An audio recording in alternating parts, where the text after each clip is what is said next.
everyone. So hopefully we're going to get past Genesis 1 today. That's the theory. So I finished my new book yesterday.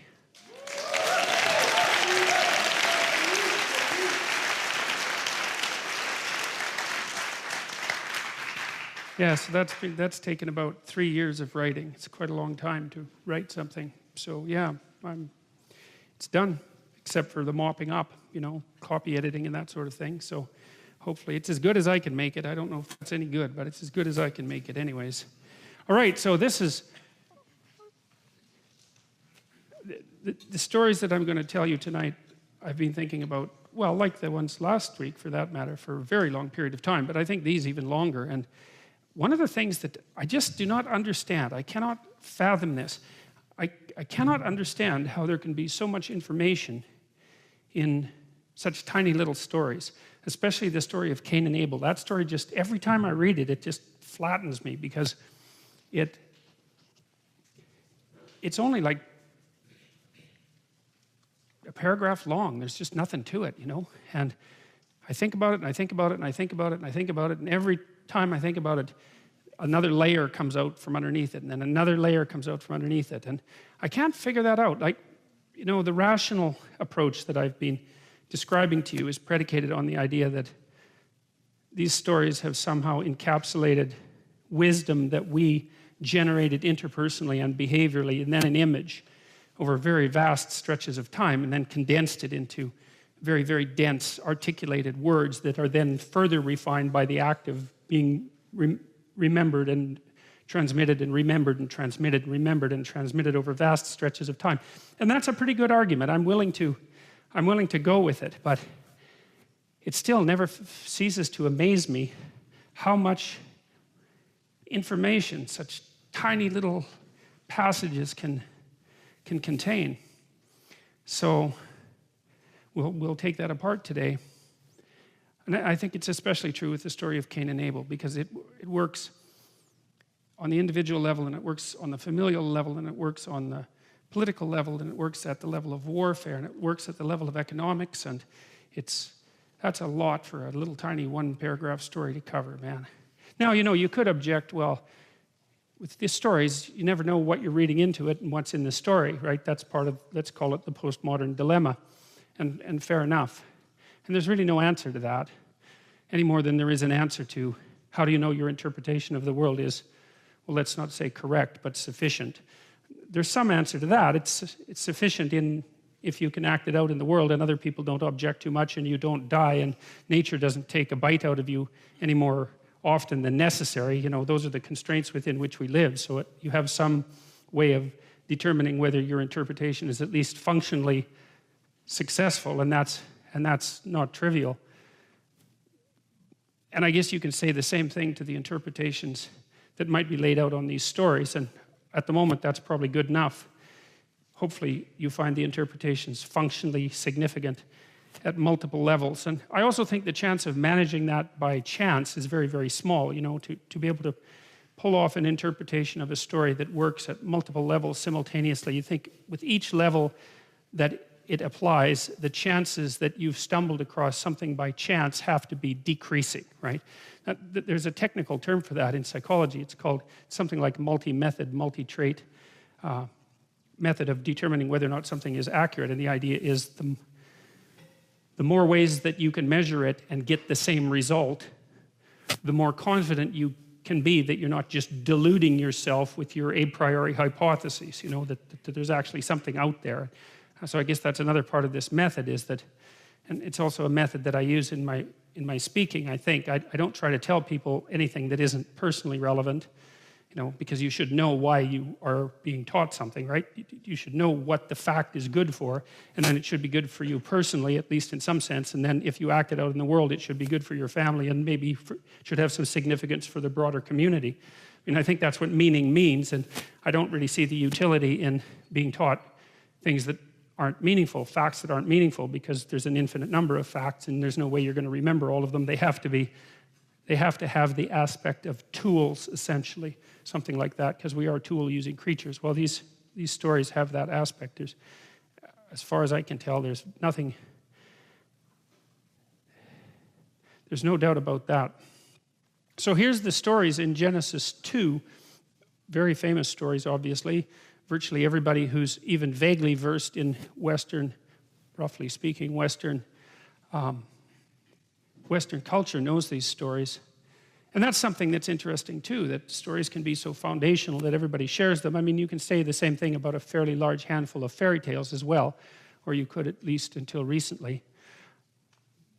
But the fact that stories are foundational, I think, also means that they have to be given a kind of, well, even if you don't give them any respect, you have to at least treat them as remarkable curiosities. So why those stories, and why did they stick around, and why does everybody know them? And it's not self-evident by any stretch of the imagination, and you can use explanations. You can use the Freudian explanation. Freud sort of thought that the Judeo-Christian was predicated on the idea that the figure of the father, the familial father, was expanded up into cosmic dimensions so that mankind existed in the same relationship to the cosmic father, let's say, that an infant or a small child existed in relationship to his or her own father. And that's a reasonable critique, I would say, to some degree, but it does, and this was purposeful, it does imply, more than imply in Freud's case, that people who adopt a religious belief that has a personified figure as at its apex are essentially acting out the role of dependent children. And you know, I thought about that critique for a long time, and believe me, that's been a powerful critique. One of the best books I ever read, called The Denial of Death by Ernest Becker, I think took that line of argumentation. It developed it as well as any book I've ever seen argue it. Becker tried to bring closure to Freudian psychoanalysis on religion, and he did a pretty wicked job of it. Like, I think the book is seriously flawed and wrong, but it's really a great book. Like, some books are wrong in really good ways, right? They make a powerful, powerful argument. They really take it to its extreme. I think Becker missed the point, and he missed it in the same way that Freud missed Jung's point, and Becker, who wrote this book on the psychology, the psychoanalysis of religion, never referred to Jung except very briefly in the introduction, and I think that was a major mistake.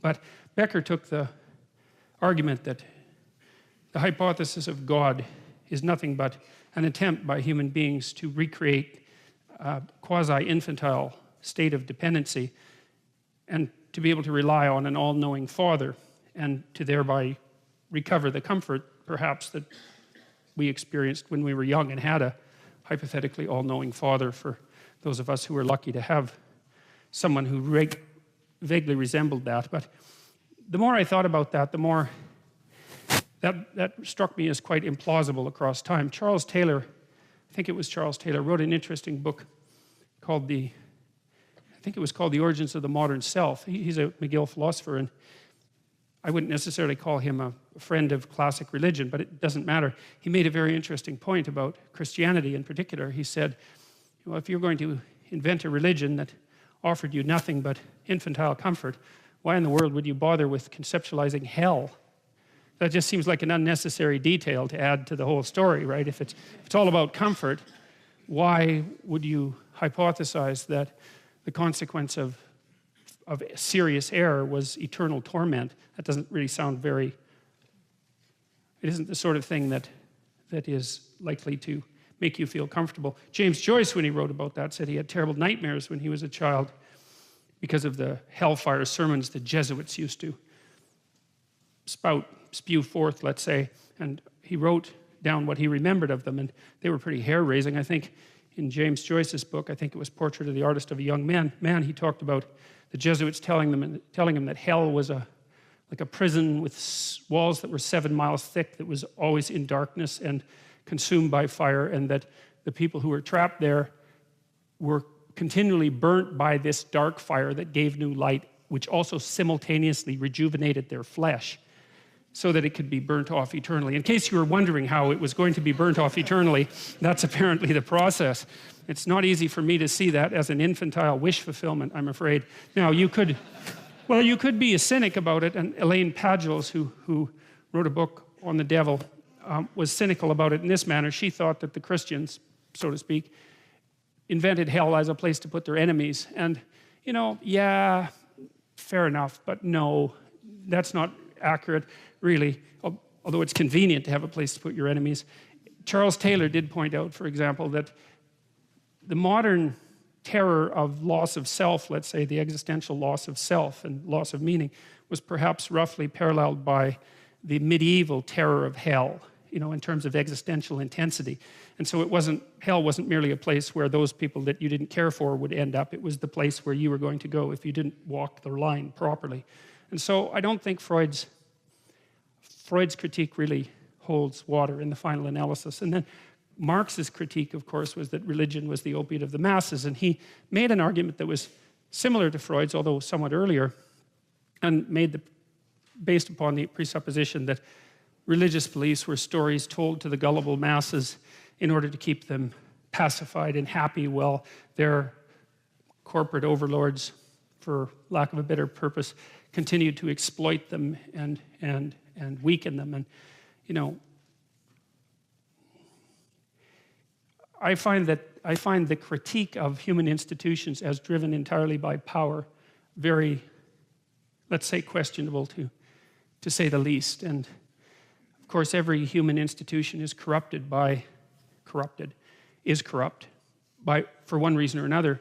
And it's also corrupt specifically by such things as deception and arrogance and the demand for unearned power.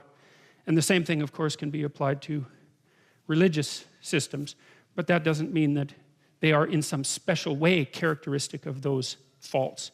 And maybe you think they are, and you know, maybe you can make a case for it, but it's not prima facie, I think that's how you say that, evident that that also is a particularly useful criticism. I don't buy it. I think that's far too cynical. I think that the people who wrote these stories, first of all, what are you going to do? You're going to run a bloody conspiracy for 3,000 years successfully? It's like, good luck with that. You can't run a conspiracy for 15 minutes without somebody ratting you out. You know, it's impossible. So whatever's at the basis of the construction, not only of these stories, but of the dogmatic structures that emerged from them, I think that it's a terrible mistake to reduce them to unidimensional explanations. In fact, I generally think that reducing any complex human behavior to a unidimensional explanation is often the sign of a seriously limited thinker. And you know, I say that with some caution because Freud did do that with religion, at least to some degree, and Freud was a serious thinker, and Marx, I suppose, was a serious thinker too, even though, well,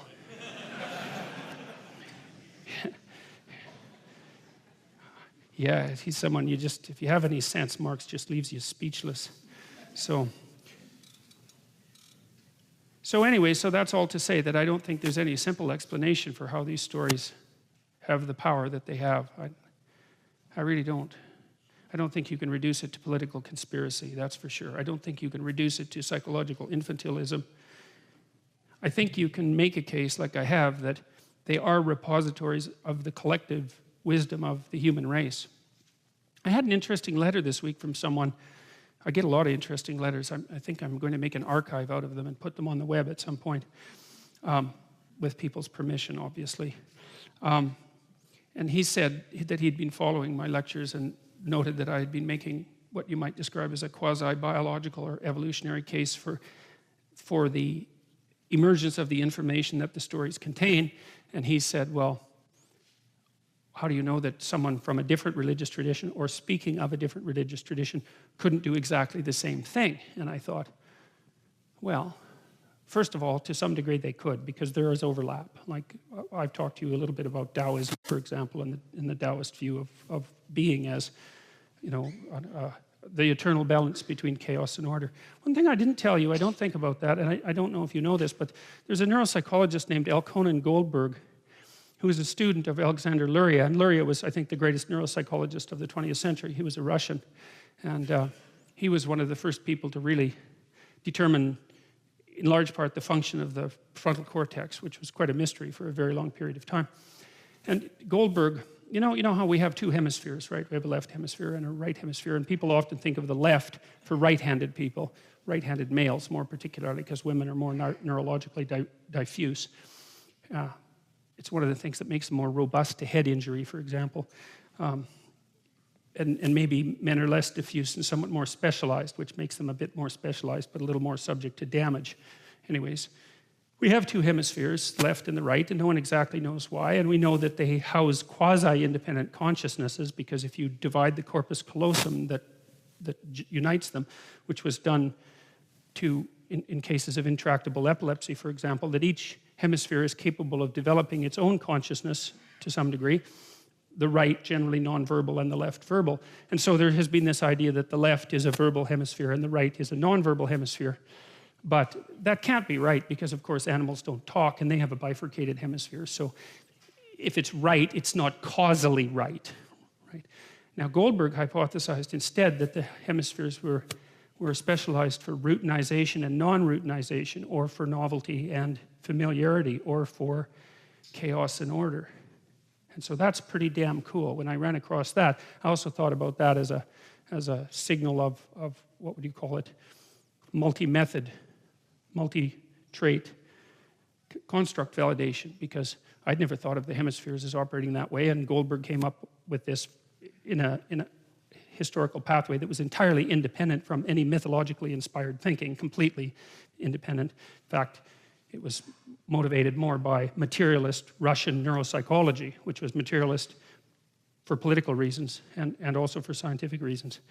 But the idea is that we have one hemisphere that reacts very rapidly to things we don't know, and it's more imaginative and diffuse, and it's associated more with negative emotion, because negative emotion is what you should feel immediately when you encounter something you don't understand.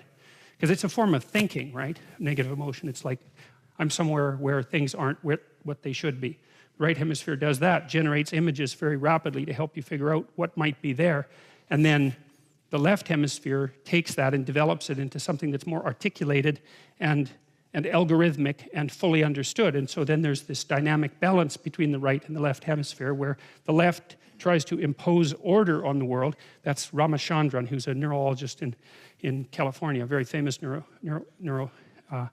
neurologist, who also developed a theory like Goldberg's, who said that the left hemisphere imposes routinized order on the world, and the right hemisphere generates novelty and reacts to novelty and generates novel hypotheses. And he thought, and there is some good evidence for this, that's what's happening during the dream is that information is moved from the right hemisphere to the left hemisphere in small doses, basically, so that the novel revelations of the right hemisphere don't demolish the algorithmic structures that the left hemisphere has so carefully put together. So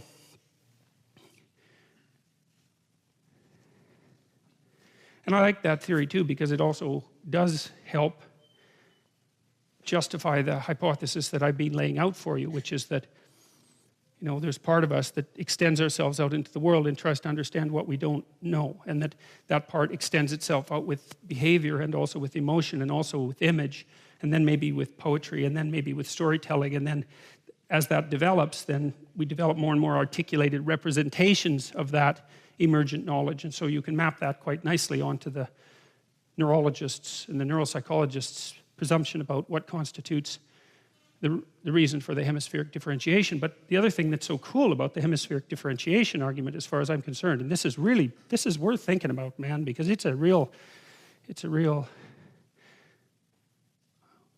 word that Ned Flanders uses for that. Noggin scratcher? I think it's something like that. Anyways, you know, we do make the assumption that what it is that we are biologically adapted to is reality, right? It's actually an axiomatic definition, if you're a Darwinian, because nature is what selects. By definition, that's what nature is. It's what selects. And if the nature that selects has forced upon you a dual hemispheric structure because half of you has to deal with chaos and half of you has to deal with order, then you can make a pretty damn strong inferential case that the world is made out of chaos and order. And that's really something to think about, man, you know. So you can think about that for a while if you want. So anyways, for whatever reason, there is a lot packed into these stories. And so let's investigate a couple more of them. We'll start with this story of Adam and Eve. Now, you may remember that the Bible is a series of books Bible actually means something akin to library, and these books were written by all sorts of different people and groups of editors and groups of people who edited over and over across very, very large periods of time. So they're authored by no one and many at the same time. There was a tradition for a long time that the earliest books were written by Moses, but that's probably not technically correct, even though it might be dramatically correct, let's say, or correct in the way that a fairy tale is correct. And I'm not trying to put down fairy tales by saying that. But there's a number of authors, and the way the authors have been identified, tentatively, is by certain stylistic commonalities across the different stories, different uses of words, like the words for God, different poetic styles, different topics, and so forth. And people have been working for probably 200 years, roughly that, to try to sort out who wrote what and how that was all cobbled together. But it doesn't really matter for our purposes. What matters is that it's an aggregation of collected narrative traditions, and maybe you could say it's an aggregation of collected narrative wisdom. We don't have to go that far, but we can at least say it's aggregated narrative traditions, and that there was some reason that those traditions and not others were kept, and that there were some reasons, complex though they may have been, why they were sequenced in the order that they were sequenced. Because one of the things that's really remarkable about the Bible as a document is that it actually has a plot, and that's really something. I mean, it's sprawling and it goes many places, but the fact that something's been cobbled together over several thousand years, maybe 4,000 years, maybe longer than that if you include the oral traditions that preceded it, and God only knows how old those are, that collective imagination, part of the human collective imagination has cobbled together a library with a plot. And like I see the Bible as an attempt, a collective attempt by humanity to solve the deepest problems that we have. And I think those problems are the problems of, primarily the problem of self-consciousness. The fact that not only are we mortal and that we die, but that we know it. And that's the unique predicament of human beings. And it makes all the difference. And I think that's laid out in Adam and Eve, in the story of Adam and Eve. I think the reason that makes us unique and is laid out in that story. And interestingly, and I really realized this only after I was doing the last 3 lectures. So the Bible presents a cataclysm at the beginning of time, which is the emergence of self-consciousness in human beings, which puts a rift into the structure of being. That's the right way to think about it. And that's really given cosmic significance. Now, you can dispense with that and say, well, nothing that happens to human beings is of cosmic significance because we're these short-lived, mold-like entities that are like cancers on this tiny little planet that's rotating out in the middle of nowhere on the edge of some unknown galaxy in the middle of infinite space, and nothing that happens to us matters. And it's fine, like you can walk down that road if you want. I wouldn't recommend it. I mean, and that's part of the reason I think that for all intents and purposes, it's untrue. It isn't a road you can walk down and live well. In fact, I think if you really walk down that road and you really take it seriously, you end up not living at all. So it's certainly very reminiscent. I mean, I've talked to lots of people who are suicidal and seriously suicidal, and the kind of conclusions that they draw about the utility of life prior to wishing for its cessation are very much like the kind of conclusions that you draw if you walk down that particular line of reasoning long enough. If you're interested in that, you could read Tolstoy's Confessions, Leo Tolstoy's Confession. It's a very short book. It's a killer, man. It's a powerful book, very, very short. And Tolstoy describes his obsession with suicide when he was at the height of his fame. Most well-known author in the world, huge family, international fame, wealth beyond anyone's imagining at that time, influential, admired. He had everything that you could possibly imagine that everyone could have, and for years he was afraid to go out into his barn with a rope or a gun because he thought he'd either hang himself or shoot himself. And he did get out of that. And he describes why that happened and where he went when that happened. And so if you're interested in that's a very good book. So the biblical stories, and starting with Adam and Eve, they present a different story. They present the emergence of self-consciousness in human beings as a cosmically cataclysmic event. And you could say, well, what do we have to do with the cosmos? And the answer to that is it depends on what you think consciousness has to do with the cosmos. And perhaps that's nothing, and perhaps it's everything. I'm going to go with everything because that's how it looks to me. Now, of course, anyone who wishes to is welcome to disagree. But if you believe that consciousness is a force of cosmic significance, which being itself is dependent on in any real sense, at least in any experiential sense, then it's not unreasonable to assume that radical restructurings of consciousness can worthily be granted some kind of cosmic or metaphysical significance. And even if it's not true from outside the human perspective, whatever that might be, it's bloody well true from within the human perspective, that's for sure. And so that's the initial event, in some sense, after the creation, is the cataclysmic fall. And then the entire rest of the Bible is an attempt to figure out what the hell to do about that. And everything in it is and so you could say, for example, in the earliest, in the Old Testament stories, what seems to happen is that the state of Israel is founded, and it rises and falls and rises and falls. And so there's this experimentation for centuries, or millennia even, with the idea that the way that you protect yourself against the tragic consequences of self-consciousness is by organizing yourself into a state. But then what happens is the state itself begins to reveal its pathologies. And as those pathologies mount, the state becomes unstable and collapses, and then it rises back up and becomes unstable and collapses, and then it rises back up. After it does this a number of times, this is primarily from Northrop Frye's interpretations, people start wondering if there's not something wrong with the idea that the state itself is the pathway, is the place of redemption, that there's something wrong with that idea. And so then I think on the heels of that comes the Christian Revolution with its hypothesis that it's not the state that's the place of salvation, it's the individual psyche.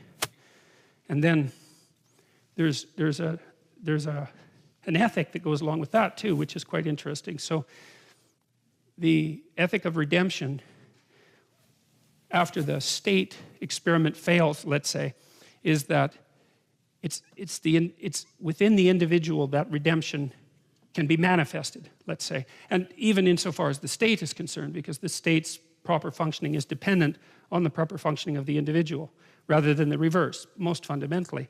And that the proper mode of individual being that's redemptive is truth.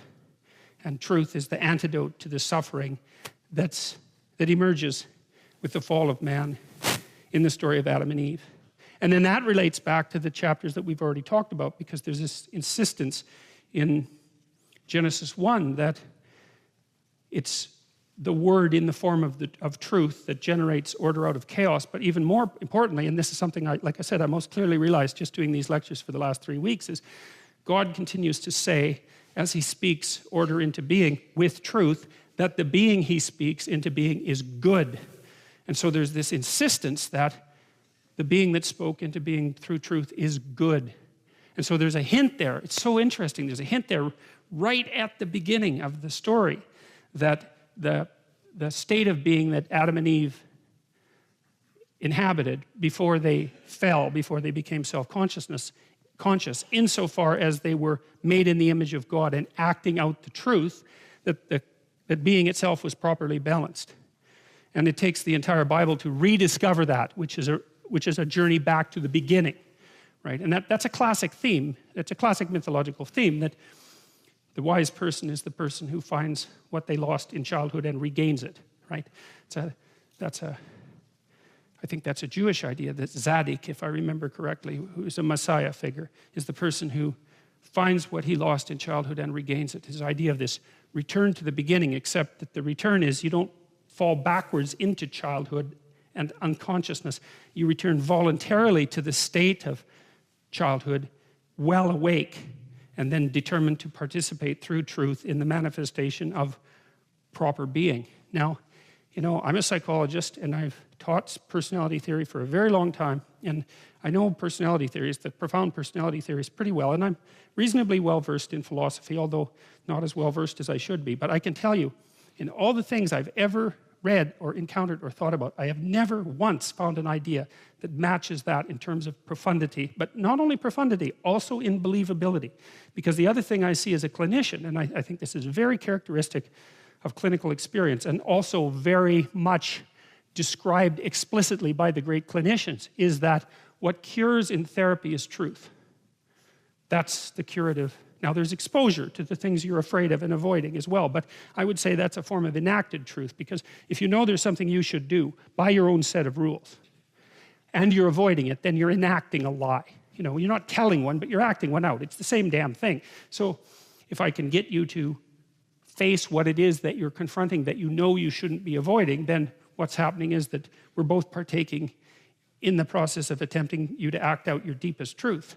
And what happens is that that improves people's lives, and it improves them radically. And the evidence, the clinical evidence for that is overwhelming. We know that if you expose people to the things they're afraid of but that they're avoiding, they get better. And you have to do it carefully and cautiously and with their own participation and all of that. But of all the things that clinicians have established that's credible, that's number one. And that's nested inside this deeper realization that the clinical experience is redemptive, let's say, because it's designed to address suffering, insofar as the people who are engaged in the process are both telling each other the truth. And then you think, well, obviously, because if you have some problems and you come to talk to me about them, well, first of all, just by coming to talk to me about them, you've admitted that they exist. Man, that's a pretty good start. And second, well, if you tell me about them, then we know what they are. And then if we know what they are, we can maybe start to lay out some solutions, and then you can go act out the solutions and see if they work. But if you don't admit they're there and you won't tell me what they are, and I don't, and I'm like posturing and acting egotistically and taking the upper hand and all of that in our discussions, well, how the hell is that going to work? You know, it might be comfortable moment to moment while we stay encapsulated in our delusion, but it's not going to work. So a lot of that seems, if you think it through, it seems pretty self-evident. And, you know, Freud thought that repression was at the heart of much mental suffering.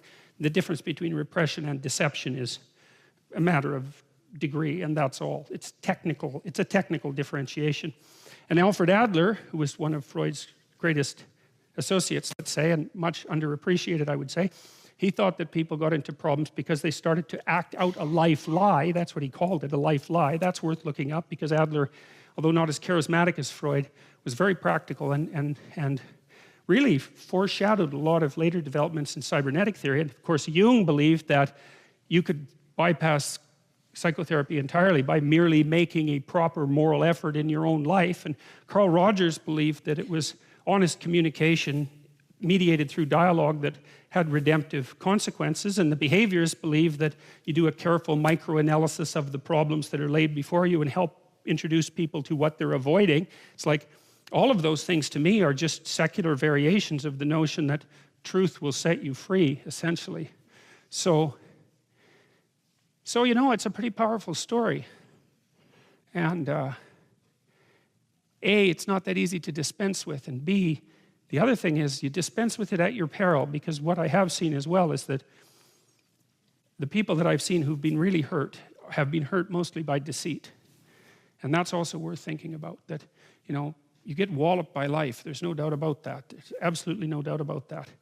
But I've thought for a long time that maybe people can handle earthquakes and cancer and even death, maybe, but they can't handle betrayal, and they can't handle deception.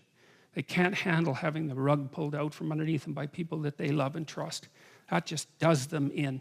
You know, it makes them ill, but it hurts them, you know, psychophysiologically. It damages them. But more than that, it makes them cynical and bitter and vicious and resentful. And then they also start to act all that out in the world, and that makes it worse. So you know, the story starts, God uses the spoken truth to create being that is good. And then the cataclysm occurs. And then human beings spend untold millennia trying to sort out exactly what to do about the fact that they've become self-conscious. And, you know, by the way, we have, right? We are, in fact, self-conscious. No other animal has that distinction. Now, you'll read that chimpanzees can, for example, if you put lipstick on a chimpanzee, it's kind of a strange thing to do. Yeah. Well, I won't pursue that any further. But the chimpanzee will wipe off the lipstick if you show it a mirror. And dolphins seem to be able to recognize themselves in mirrors. And there is the glimmerings of self-conscious recognition in other animals. But to put that in the same conceptual category as human self-consciousness is, to my way of thinking, well, it's uninformed to say the least, but I also think that it's motivated. It's motivated by a kind of anti-humanistic underlying motivation, because our self-consciousness is so incredibly developed compared to that they're hardly in the same conceptual universe. It's like comparing the alarm cries of vervet monkeys when they see a predator to the language of human beings. It's like, yeah, there's some similarities, man. There are utterances, and there are utterances with meaning, but they're not language. And the self-consciousness of animals is proto-self-consciousness, and it's only there in a very small number of animals. And it's nothing like ours. They're not aware of the future like we are. They're not aware of their boundaries in space and time. And that's the critical thing, and most particularly time. Human beings discovered time. And when we discovered time, we discovered the end of each of our being. And that made all the difference. And that's what the story of Adam and Eve is about. So Genesis 1 is derived from the priestly source, where God is known as Elohim or El Shaddai. And there's God in the singular, and there's gods in the plural. And I suppose that's because it seems that if you analyze the history of the development of monotheistic ideas, that monotheism emerges out of a plurality of gods. And as I mentioned, I think it's because the gods represent fundamental forces at minimum, and those fundamental forces have to be hierarchically organized with something absolute at the top, because otherwise they do nothing but war, right? You have to organize your values hierarchically or you stay confused. And that's true if you're an individual, and it's true if you're a state. If you don't know what the next thing you should do is, then there's 50 things you should do, and then how are you going to do any of them? You can't. You have to prioritize. Something has to be above something else. It has to be arranged in a hierarchy for it not to be chaotic. And so there's some principle at the top of the hierarchy, and maybe the organization of the gods over time. That's the battle of gods that Mircea Eliade talked about. And if you're interested in that, you could read A History of Religious Ideas, which I would really recommend. It's a 3-volume book. It's actually quite a straightforward read as far as these things go, and Eliade does a very nice job of describing how and even why polytheism tends towards monotheism. Even in polytheistic cultures, there's a strong tendency for the gods to organize themselves in a hierarchy with one god at the top. In a monotheistic culture, in some sense, all the other gods just disappear across time, and there's nothing left but the top god. But even in a polytheistic society, there's a hierarchy of power among the gods. The first story is newer than the second one, so the story I'm going to tell you today is actually older than the one I already told you, even though their order was flipped by the redactor, who's the hypothetical person or persons who edited these stories together. And we don't know exactly why he or the committee or what. I suspect it was a single person, but who knows. We don't know why the stories were edited together in the order that they were edited together, but we could infer, they were edited together in that order because the editor thought they made sense that way, because that's what an editor does, right? An editor tends to take diverse ideas and then to organize them in some manner that makes sense. And part of the manner that makes sense is that you can tell them to people and the people stay interested, and you can tell them to people and people remember them. That's one of the ways you can tell if you've got an argument right, because it's communicable and understandable and memorable. And so this person was, let's say, motivated by intuition to organize the stories in this particular manner. So the Yahwist strand contains the stories, the classic stories in the Pentateuch. That's 5 books: Genesis, Exodus, Leviticus, Numbers, and Deuteronomy, which we'll try to get through perhaps in these 12 lectures. We'll see how that goes. It's strongly anthropomorphic. So the God in the Yahwist account is, for all intents and purposes, a sort of meta person. And I dealt with that a little bit last week, because people tend to, think of that as unsophisticated. But when you think that the mind, the ground of consciousness, is the most complex thing that we know of, then it's not so unsophisticated to assume that the most complex thing that there might be is like that, or at least it's as good as we can do with our imaginations. And so I don't think it's so unsophisticated. It's also the case, and this is practically speaking, is that it is not at all unreasonable to think of God the Father as the spirit that arises from the crowd that exists into the future, right? And we talked about that in relationship to the idea of sacrifice, at least a little bit, or we're going to. You make sacrifices in the present so that the future is happy with you. And the question is, what is that future that would be happy with you? And the answer to that is, it's the spirit of humanity. That's who you're negotiating with, because you make the assumption that if you forego impulsive pleasure and get your medical degree, that when you're done in 10 years and you're a physician, humanity as such will honor your sacrifice and commitment and open the doors to you, right? So you're treating the future as if it's a single being, and you're also treating it as if it's something like a compassionate judge. You're acting that out. And maybe we had to imagine God in that form before we could understand. Once we started to understand that there was a future, perhaps we had to imagine God in that form in order to concretize something that we could bargain with, so that we could figure out how to use sacrifice to figure out how to guide ourselves into the future.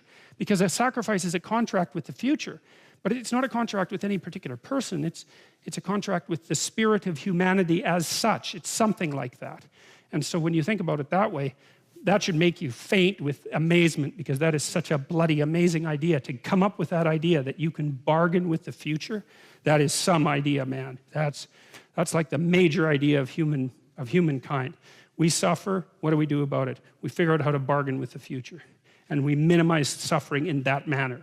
It's like no other animal does that either, you know, like lions, they just eat everything. I think a wolf can eat 40 pounds of meat in a single sitting. Right? It's like there's some meat, eat it. It's like not like save some mammoth for tomorrow. That's not a wolf thing, man. That's a human thing, and that might mean you have to be hungry today. Or maybe you're a farmer, you know, several thousand years ago, 6,000 years ago or so, when agriculture first got going, and you're starving to death, waiting for the spring planting, and you think we bloody well better not eat those seeds, right? And that's really something, to be able to control yourself, to make the future real, to put off what you could use today, and not just in some impulsive manner, man. Maybe your kids are starving to death. You think, we are not touching the seeds that we need for the future. And for human beings to have discovered that, and then to also have figured out that we could bargain with the future, it's like, man, that's something. And I think that the stories that are laid out in this book actually describe, at least in part, the process by which that occurred. The Yahweh stories begin with Genesis 2:4. This is the account of the heavens and the earth. So there's two real creation stories at the beginning. The newer one, which is the first one, and the older one, which is the second one. And the older one begins in chapter 2, and that's the story that we are getting into now. Adam and Eve are in that, Cain and Abel, Noah at the Tower of Babel, in the Yahweh strand, Exodus, Numbers along, and there's some of the priestly version in there too, as well as the 10 Commandments. Well, there's some lovely representations of paradise. This is Garden of Earthly Delights. What's his name? Say that. Bosch, yes. Hieronymus Bosch, yes. A crazy. I mean, how he didn't get burnt at the stake is absolutely beyond me. I mean, you know, some of you know about Salvador Dali. I suppose most of you do. I mean, Dali's a piker compared to Hieronymus Bosch, man. You could spend, because there's 3 pieces of this particular painting, you could spend a very bizarre and surreal month looking at that painting. I don't know what it was with Bosch, but he was some sort of creature that only popped up once, and probably for the best. And so there's been very many representations of paradise. I mean, God only knows what that is. It's like, I could probably guess, but I won't.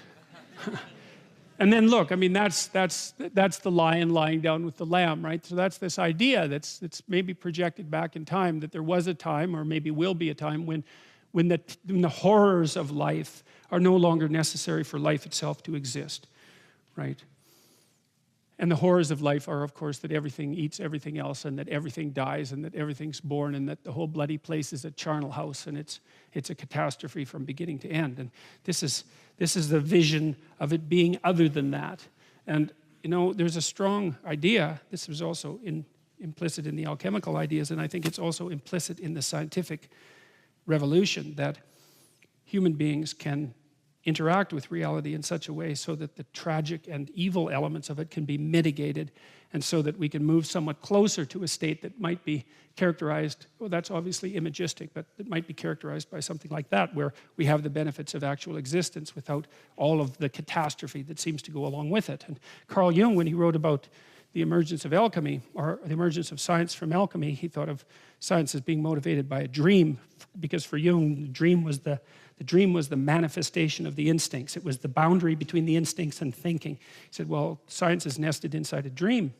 And the dream is that if we investigated the structures of material reality with sufficient attention and truth, that we could then learn enough about material reality to alleviate suffering, right? To produce the philosopher's stone, to make everybody wealthy, to make everybody healthy, to make everyone live as long as they wanted to live, or perhaps forever. That's the goal, to alleviate the catastrophe of existence. And that idea, the idea that mysteries, the solution to the mysteries of life that might enable us to develop such a substance, or let's say a multitude of substances, provided the motive force for the development of science. And Jung traced the development of that motive force really over 1,000 years. And if you're interested in reading his books on alchemy, which are extraordinarily difficult, and that's really saying something about Jung, because all of his books are difficult, and then the books on alchemy, they kind of take a quantum leap. That's actually a very small leap, so I shouldn't say that. They take a massive leap into a whole different dimension of complexity, but that's what he was trying to get at. He went back into the alchemical texts and interpreted them as if they were the dream on which science was founded. And Newton was an alchemist, by the way. I mean, Jung's hypotheses are certainly well supported by the historical facts. Science did emerge out of alchemy. The question is, what were the alchemists up to? And they were trying to produce the philosopher's stone, and that was the universal medicament for mankind's pathology.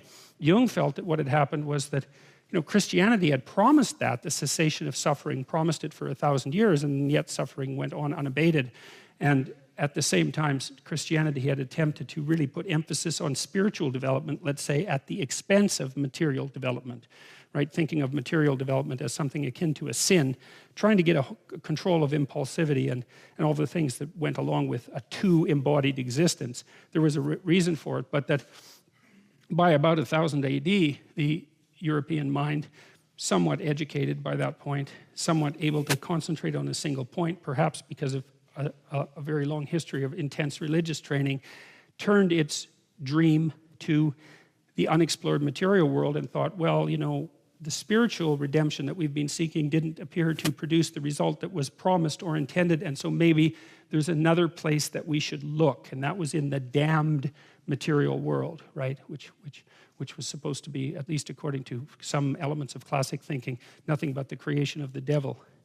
So, but the point I'm making is that, it's very difficult to underestimate the amount of human motivation that's embedded in the attempt to alleviate suffering, to eradicate disease, to help people live a healthy life, and well, that's the disease, obviously, but to live a long life as well, and to make things as peaceful as possible. I mean, you can be cynical about people, and you can talk about them as motivated by power and being corrupt and all of those things are true, but you shouldn't throw away the baby with the bathwater, because we have been striving for a very long time to set things right, and we've done actually not too bad a job of it for half-starving, crazy, insect-ridden chimpanzees with lifespans of 50 to 70 years. So, we could deserve a bit of sympathy for our position as far as I'm concerned. So,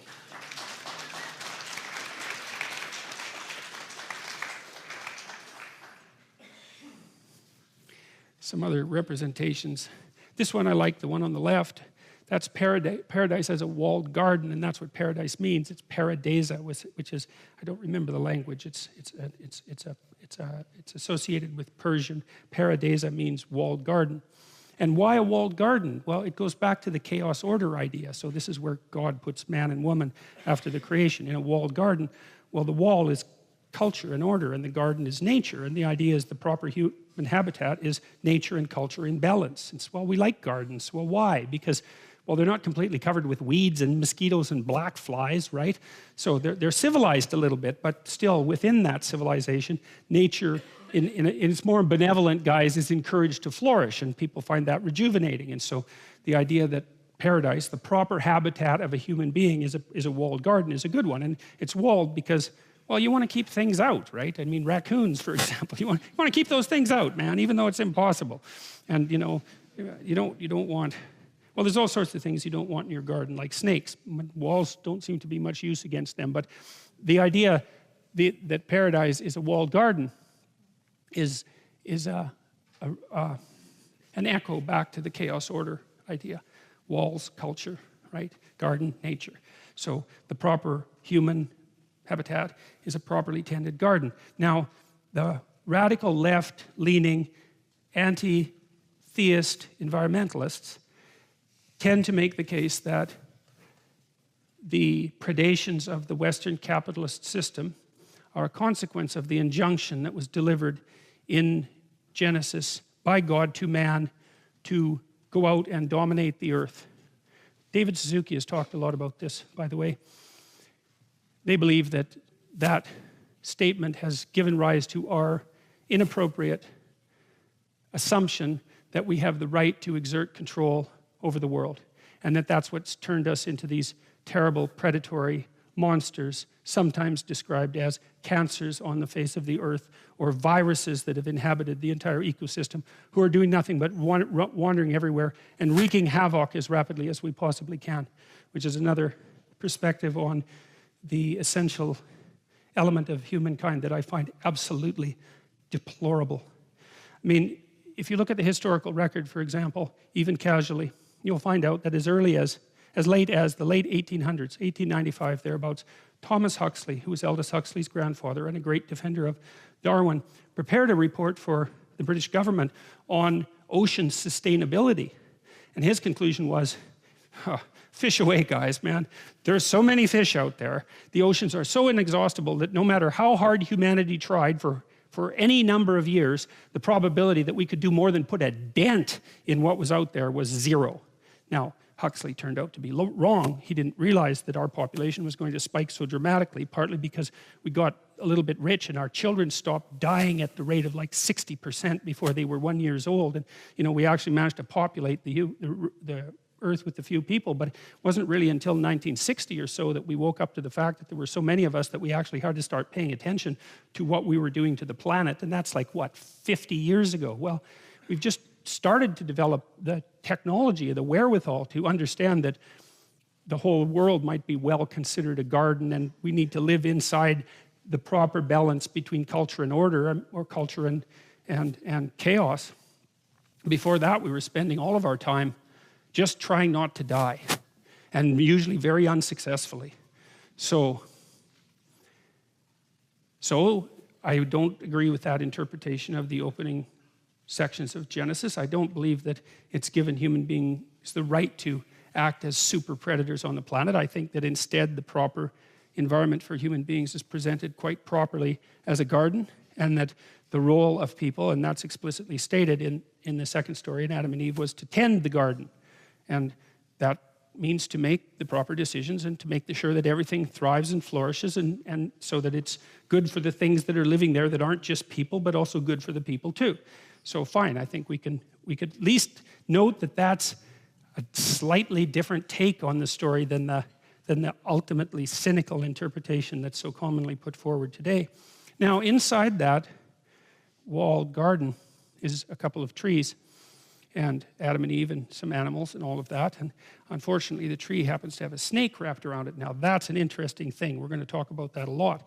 And the snake in both of these representations, this is no ordinary snake. Say it's got a human head, and it's got a human head there too. So whatever that snake is, well, forget about looking at this from a religious perspective. Like, if you can, just imagine that you're an anthropologist and you've never seen this image before. It's like, what do you see? Well, you see walls, and you see a fairly pleasant enclosure, and then you see a tree, and people are eating from the tree, but the tree has a snake in it that has a human head. And so then you might think, well, what's a snake with a human head? And then you'd think, well, it's half snake and half human. That's hardly revelatory. It's just self-evident. So whatever that snake is isn't just a snake.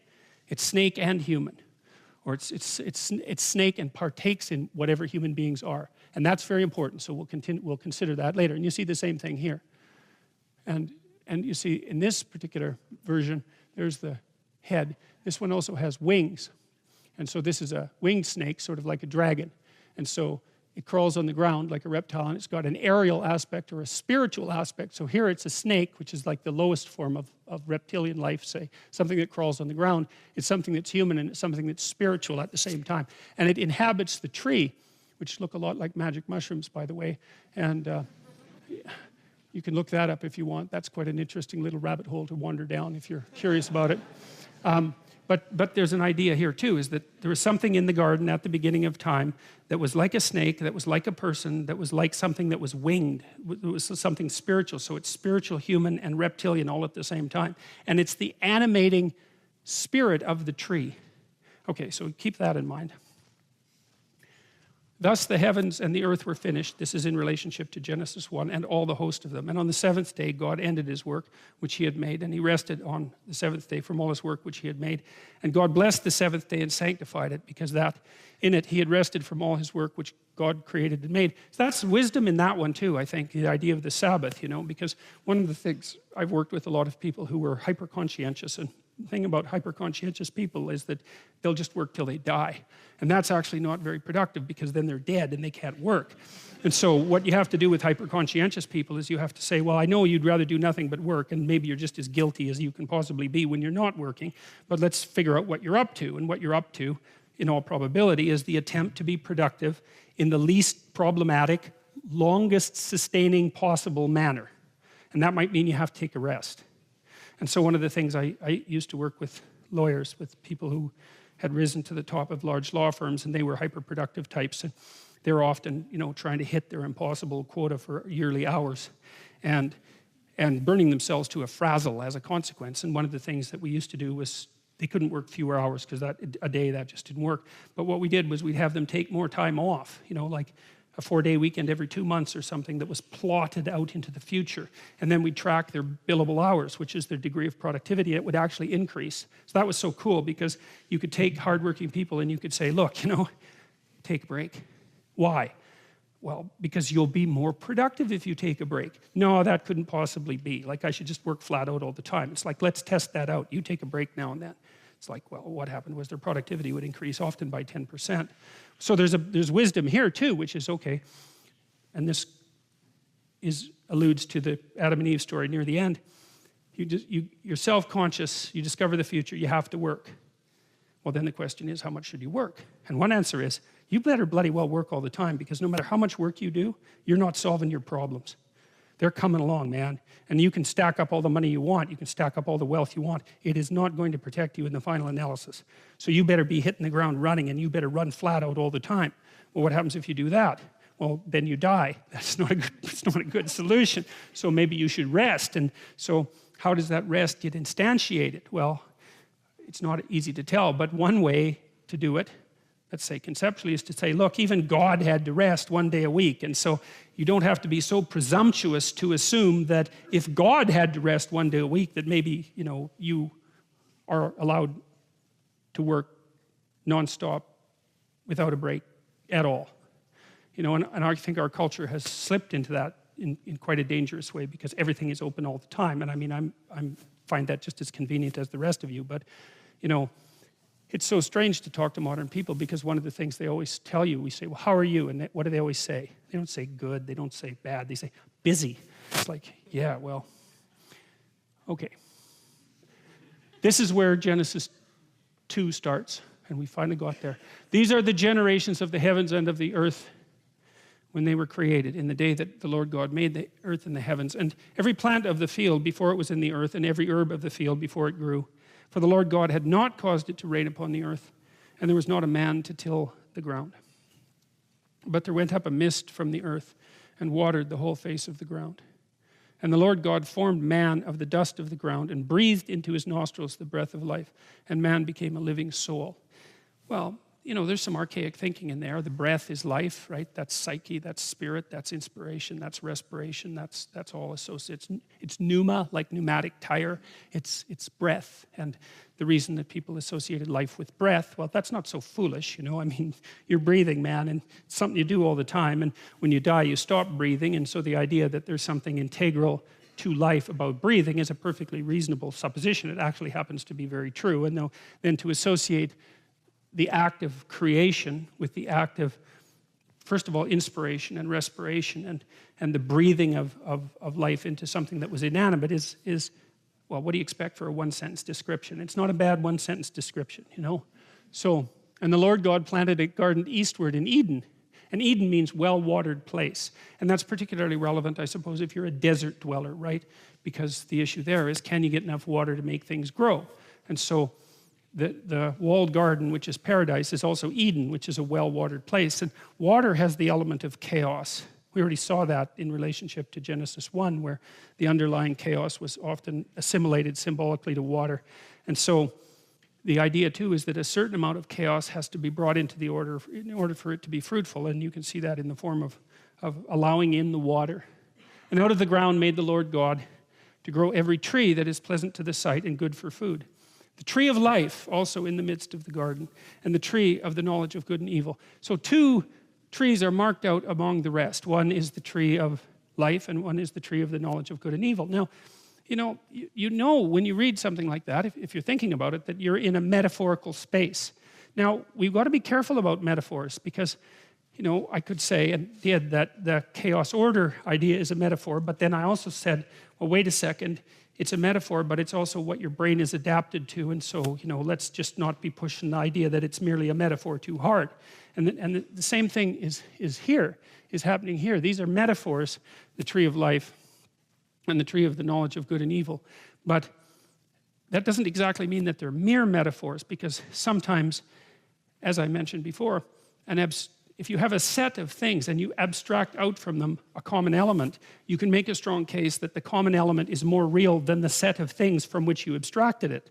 That's the whole utility in abstraction. Why would you bother with it otherwise? If you can't take a set of things and say, look, there's something in common across this set of things that's more important than the differences between them, then you wouldn't bother abstracting at all. And so the tree of life and the tree of the knowledge of good and evil are abstractions.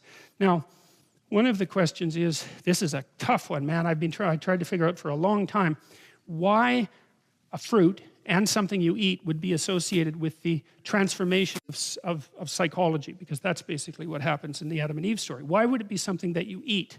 Now, Erich Neumann, who was one of Jung's students, had written a fair bit about this and got a fair ways with it. And he said, well, we've noticed forever that the act of eating, especially if you're hungry, especially if you're starving, produces a rapid spiritual transformation, right? I mean, some of you, this is worth knowing, you probably have a crabby partner or child, because everyone does.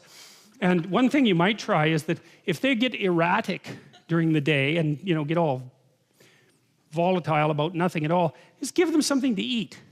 Really, I'll tell you, man, I do this with my clinical clients all the time. It's like, they say, well, I fly off the handle at the littlest things. It's like, okay, yeah, just try this for a week. When you're crabby and unreasonable, eat a piece of cheese or eat a peanut butter sandwich. Eat something that's high protein, high fat.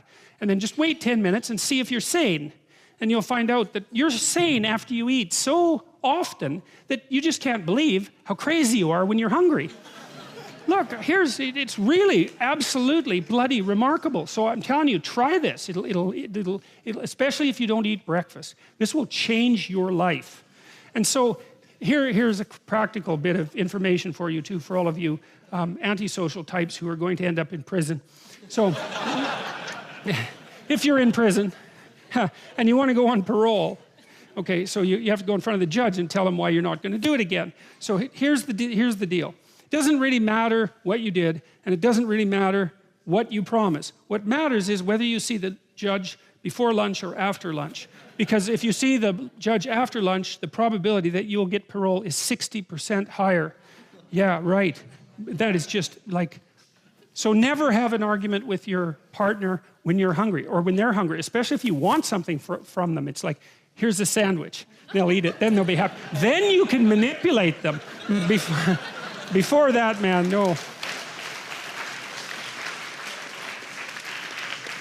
So, it's not that unreasonable to think that there's a spirit in food, because food rejuvenates, and it just doesn't rejuvenate you physically, it rejuvenates you spiritually. And then, of course, there's the other things that we consume that aren't exactly like food, that have a walloping spiritual impact, like alcohol, let's say, which is a spirit and is regarded, it's Dionysius, right? I mean, it's the god of the vine, and the god of the vine possesses you and makes you act all the fun ways that alcohol makes you act, the fun ways that you regret the next day. And so there's the spiritual element of that too. But there's something even deeper that I think is so cool that's associated with food and information, because the story of Adam and Eve represents the fruit as producing a psychological transformation. And so the tree of the knowledge of good and evil is an abstraction across trees, and it's trying to say, here's something that's common across trees. It's a fruit that's common across trees. It's something like that. And so the fruit that's common across trees is something you might call food. Fair enough, that's a generalization. But here's something that's even more cool. The food that's stable across the entire domain of food isn't food, it's information. It's information. And we use the same bloody circuits in our brain to forage for information that squirrels use to forage for food, that animals use to forage for food. It's the same circuit. And why is that? Because we figured out that knowing where things is, knowing where the food is more important than having the food. And so knowing where the food is a form of meta-food. Information is a form of meta-food. And well, that's why we're information foragers. And so once you grasp that, and that idea is embedded into the story of Adam and Eve. So whatever it is that they ingest is a form of meta-food. It's information. And you know, we'll trade food for information, right? So if you're stuck on the edge of the highway and you know, your hood's up and your going places thing has turned into a pile of junk that you don't understand, and somebody pulls up beside you and they're a mechanic and they point to something and say, well, just put that wire back on there, you'll immediately give them a sandwich, right? Or you'll offer them something in return, you know what I mean? Because they've provided you with information that has value. And it has value because it actually provides you with energy, because information provides you with energy, because otherwise why would we bother with it? And so food provides energy, but so does information. And so there's the idea of food that you abstract from everything you can eat, but then there's the idea of what you could abstract from all sources of food, and the answer to that would be information. And the trees that are being referred to in Adam and Eve are these meta trees. They're not ordinary trees, just like paradise is no ordinary place, just like Adam and Eve are no ordinary people, and just like the logos that God is using at the beginning of time is no ordinary conception. And they're not metaphors, they're more than metaphors. I think of them as hyper realities. It's something like that. They're more real than what you see. They're more real than the reality that presents itself to you. And lots of things are like that, right? Numbers are like that. We wouldn't think or abstract if there weren't things that were more real than what we can see. So what's most real? Well, that's partly what we're trying to figure out. And out of the ground made the Lord God to grow every tree that is pleasant to the sight and good for food. The tree of life also in the midst of the garden, and the tree of knowledge of good and evil. And a river went out of Eden to water the garden, and from thence it was parted and became into 4 heads. That's produced a tremendous amount of speculation. Now, you know, the Garden of Eden is also the holy city. That's another way of thinking about it. Or it's Jerusalem, right? Or it's the ideal state, which could be the ideal city, or it could be an ideal state of being, or it could be the ideal psyche, or it's all of those things stacked up at the same time. Right? And this is a Mandela, and this is the Mandela form that people, what would you call, hypothesized that constituted the structure of paradise. You notice it's got this cross form. That's Eden itself, and there's the center of Eden, and there's the rivers. Those are rivers, not snakes. Those are the rivers that go out of it. And they're turned into these Mandela images that are representative of what Jung described as the self, which would be the center element of being that he associated, of conscious being that he associated with divinity, I would say, but also with the idea of the holy city. And so I'm just showing you that to show you where the imagination has taken ideas of paradise. So the name of the first river is Pison, that is which compasseth the whole land of Havilah, where there is gold, and the gold of that land is good. There's bdellium and the onyx stone. And the name of the second river is Gihon, the same is it that compasseth the whole land of Ethiopia. And the name of the third river is Hiddekel, or Hiddekel, I don't know. That is it which goeth towards the east of Assyria, and the fourth river is the Euphrates.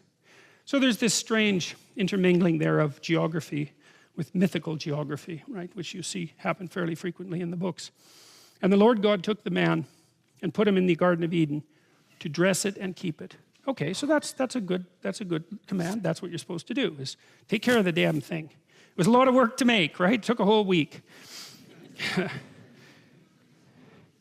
And the Lord God commanded the man, saying, of every tree of the garden thou mayest freely eat, but of the tree of the knowledge of good and evil thou shalt not eat of it, for in the day that thou eatest thereof thou shalt surely die.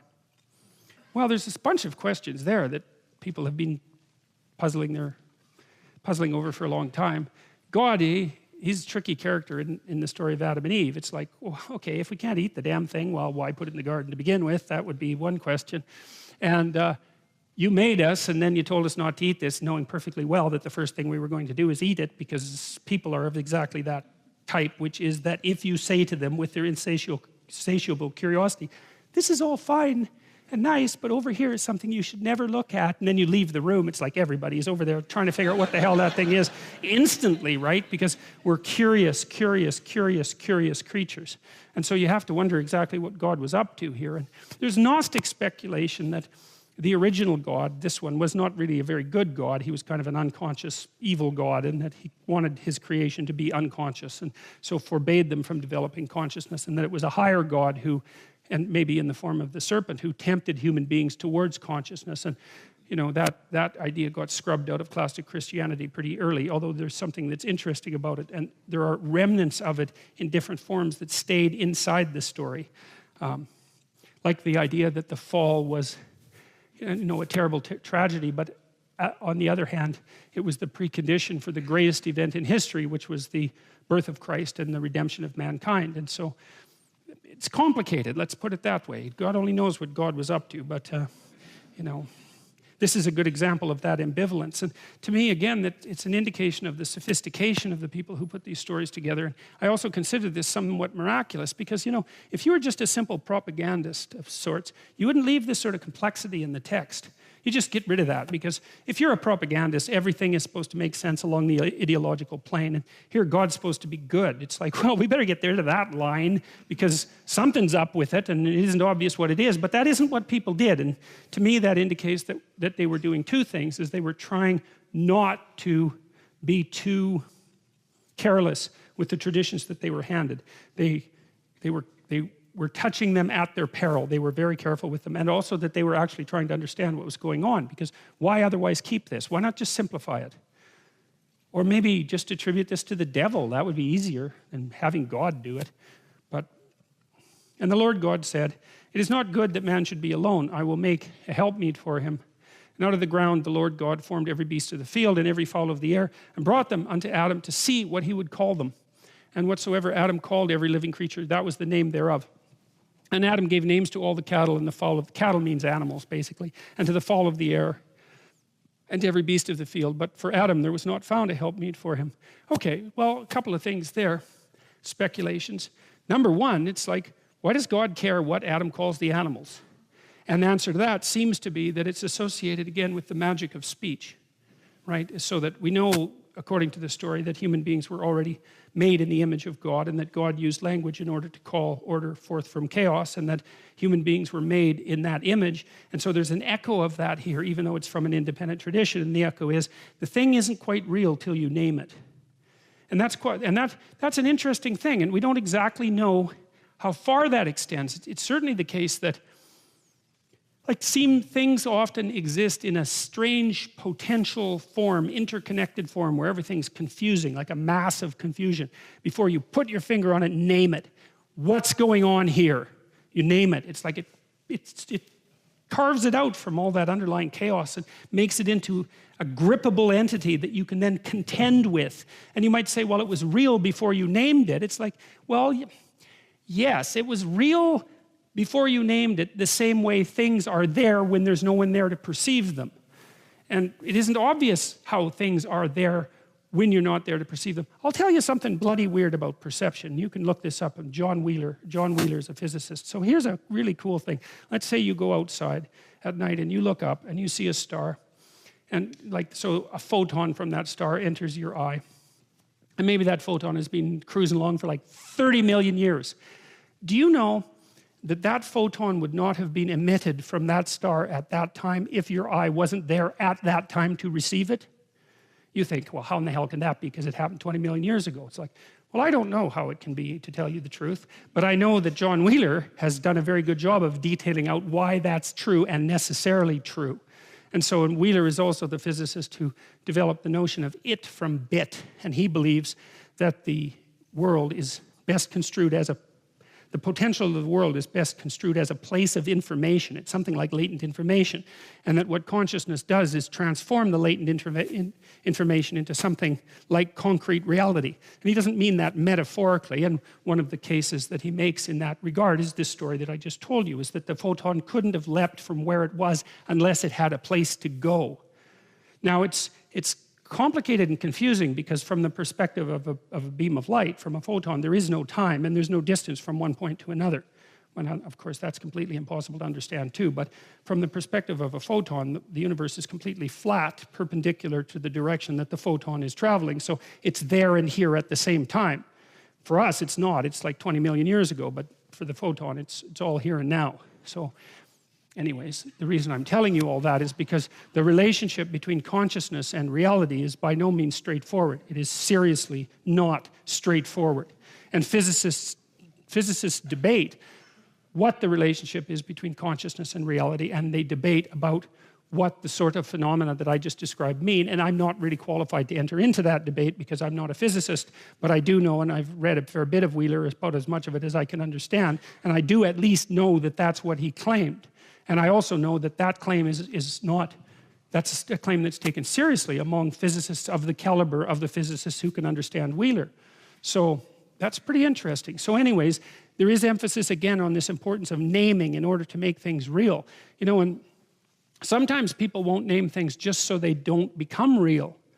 So, you know, if you have a relationship, which undoubtedly you do, and it has problems, which undoubtedly it does, you bloody well know that lots of times there's something under the carpet that no one wants to name, and everybody's thinking, well, as long as we don't name it, it's not really there. And in some sense, it really isn't there, because you can act as if it's not there and get away with it, at least for short periods of time. But as soon as you name that thing, it's like you give it form and it's there and no one can ignore it.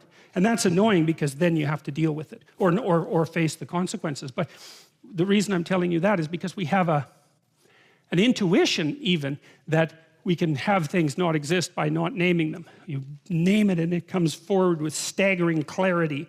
And it's not as if naming it is the only thing that gives it reality, but it is something like it. It sharpens it and brings it into focus and gives it borders and barriers, and borders and boundaries. And so anyways, God's interested enough in what Adam has to say that he has him name all the animals, and that sort of makes them into animals. Now, there's more to the linguistic story than that. So the social psychologist Roger Brown was one of them, studied this really interesting phenomena which is associated with the relationship between perception and action.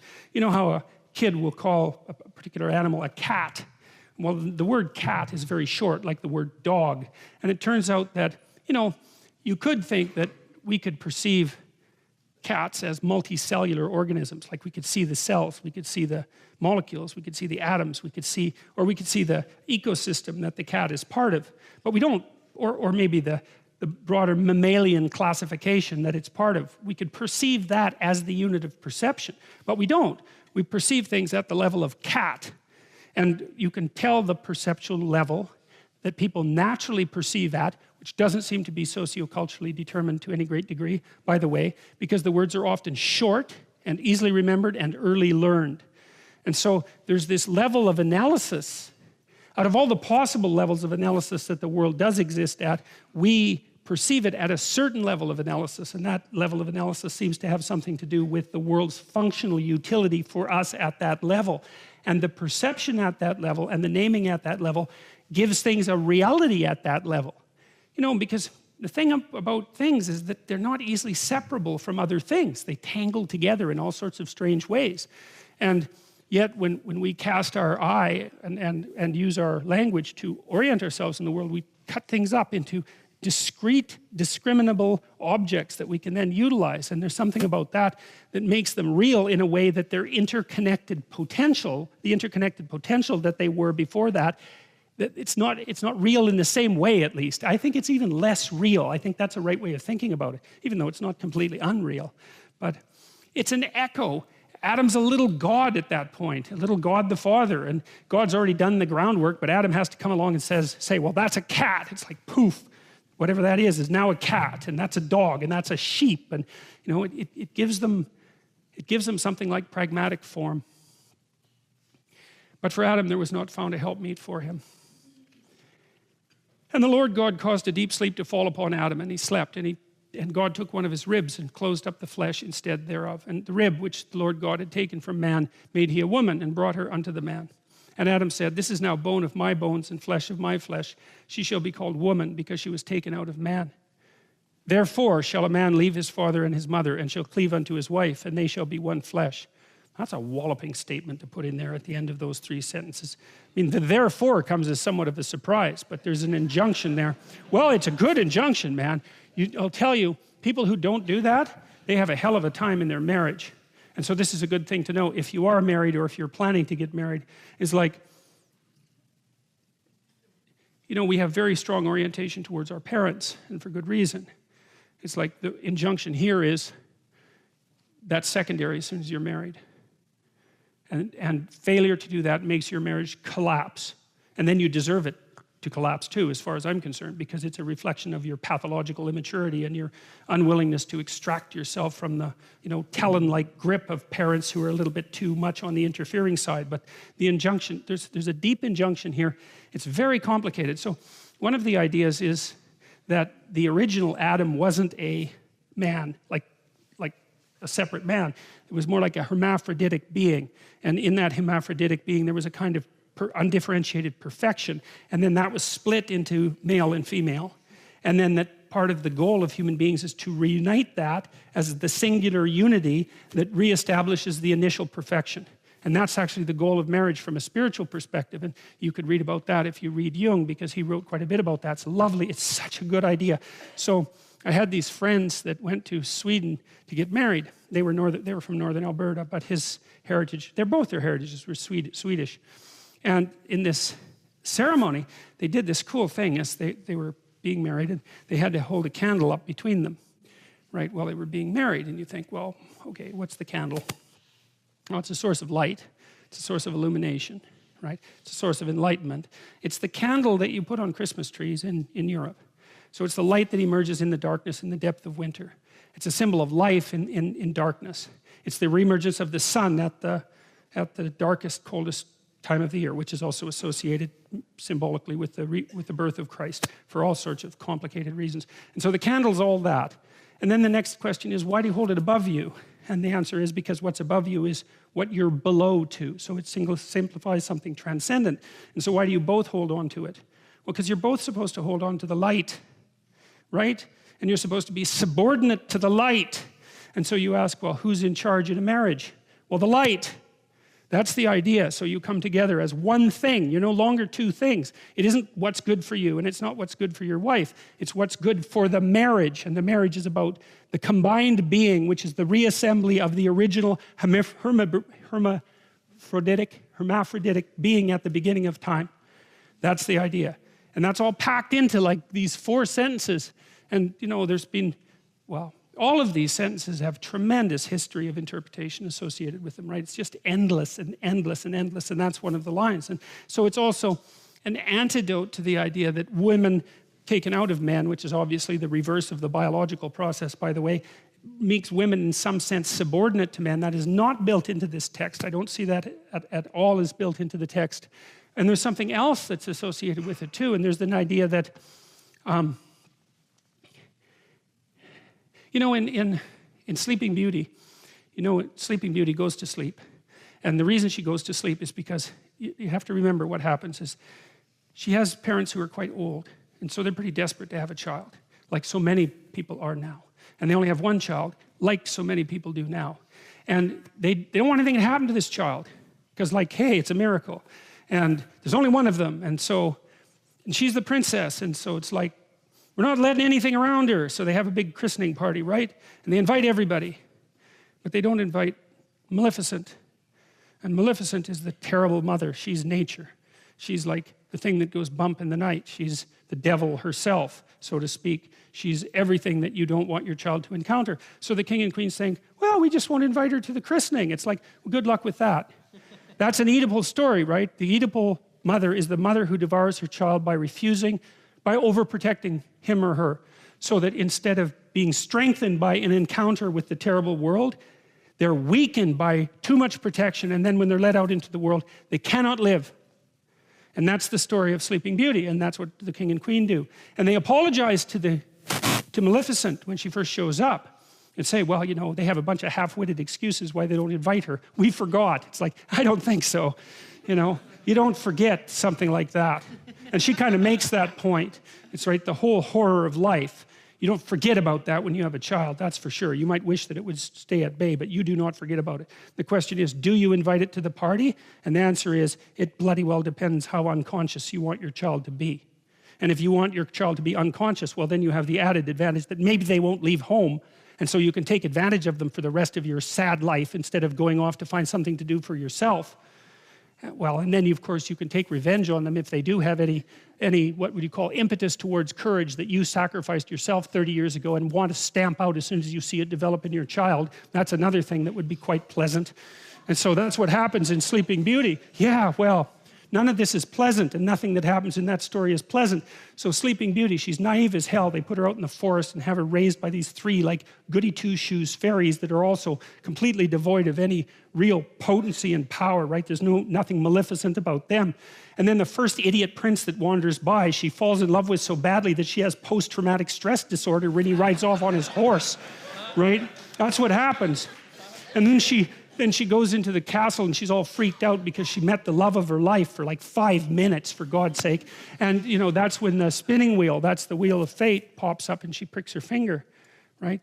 They try to get rid of all the spinning wheels. They try to get rid of all the wheels of fate with their pointed end, but she finds it, pricks her fingers and falls down unconscious. Well, she wants to be unconscious, and no bloody wonder. She was protected her whole life. She's so damn naive that her first love affair just about kills her. She wants to go to sleep and never wake up. And so that's exactly what happens. And then she has to wait for the prince to come and rescue her. Well, you think, how sexist can you get, that story? Well, seriously, because that's the way that would be read in the modern world. It's like she doesn't need a prince to rescue her. That's why Disney made Frozen that absolutely appalling piece of rubbish.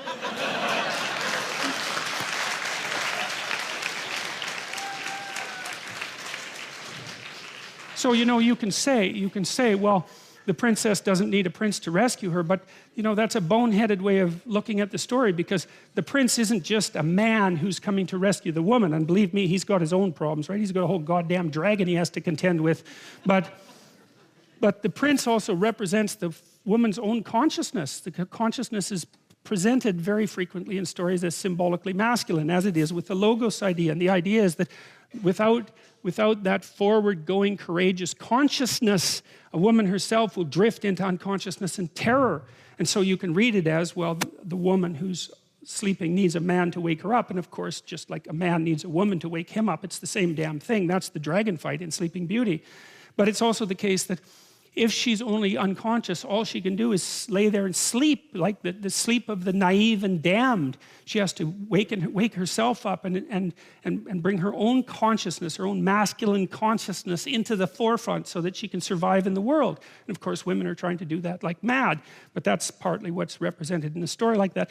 And that's partly what's implicit in this idea, is that unless the woman is taken out of man, so to speak, then she isn't a human being. She's just a creature. And that's partly what's embedded in this story. So you don't want to read it as a patriarchal, you don't want to read anything that way. It's so, really, yeah, I won't bother with that, but really we can do better than that, man. Therefore shall a man leave his father and his mother and shall cleave unto his wife, and they shall be one flesh. It's like, yeah. The other thing about marriage, this is really worth knowing too, is that I learned this in part from reading Jung. It's like, what do you do when you get married? That's easy. You take someone who's just as useless and horrible as you are, and then you shackle yourself to them.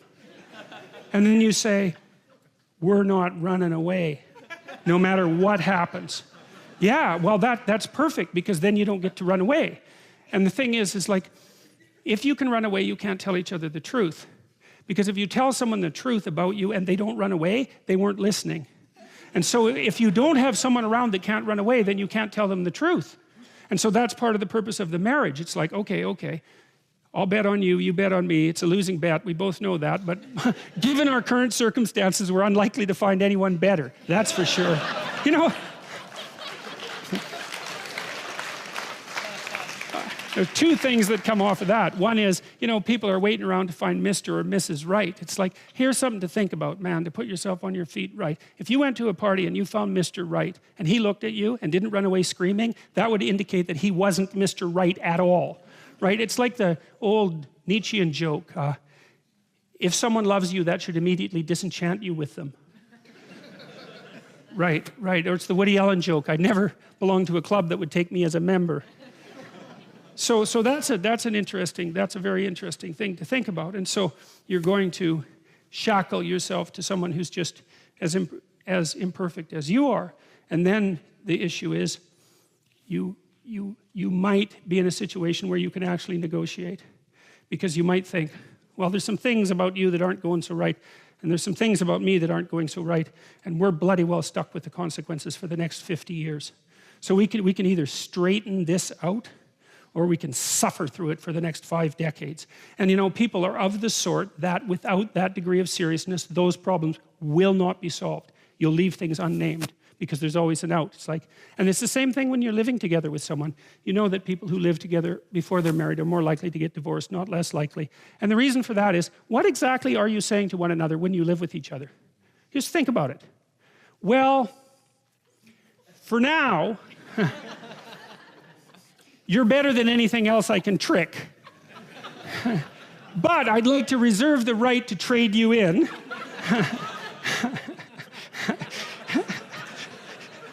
Conveniently, if someone better happens to stumble into me.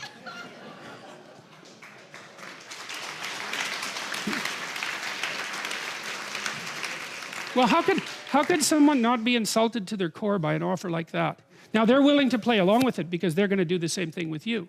Now, well, that's exactly it. It's like, yeah, I know you're not going to commit to me, so that means you don't value me or our relationship above everything else. But as long as I get to escape if I need to, then I'm willing to put up with that. It's like, that's a hell of a thing. I mean, you might think, how stupid is it to shackle yourself to someone? It's like, it's stupid, man. There's no doubt about that. But compared to the alternatives, it's pretty damn good. Because without that shackling, there are things you will never, ever learn, because you'll avoid them. You can always leave. And if you can leave, then you don't have to tell each other the truth. It's as simple as that, because you can just leave. And then you don't have anyone you can tell the truth to.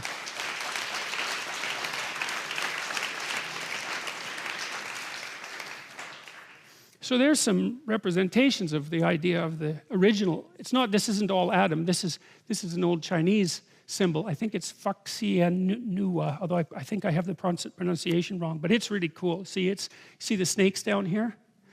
They're kind of like a DNA symbol, which I find very interesting. And so that's the original cosmic serpent. That's sort of the potential out of which that emerges. And then that's the differentiation of that into male and female. And so that's like the predatory unknown. That's one way of thinking about it. That's the most fundamental conception of mankind, is something like that, is the predatory unknown.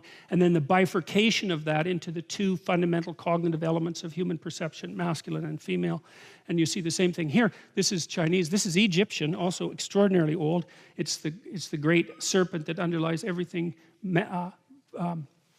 bifurcating itself into Isis, queen of the underworld, and Osiris, Pharaoh, king of order.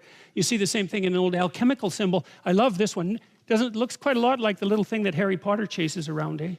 Yeah, and that's not accidental, by the way, because the seeker is the thing that chases this, and the seeker that chases this and catches it wins.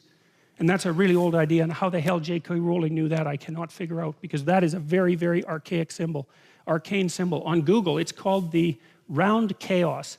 And the only reference to the round chaos that I can find on Google is on my webpage.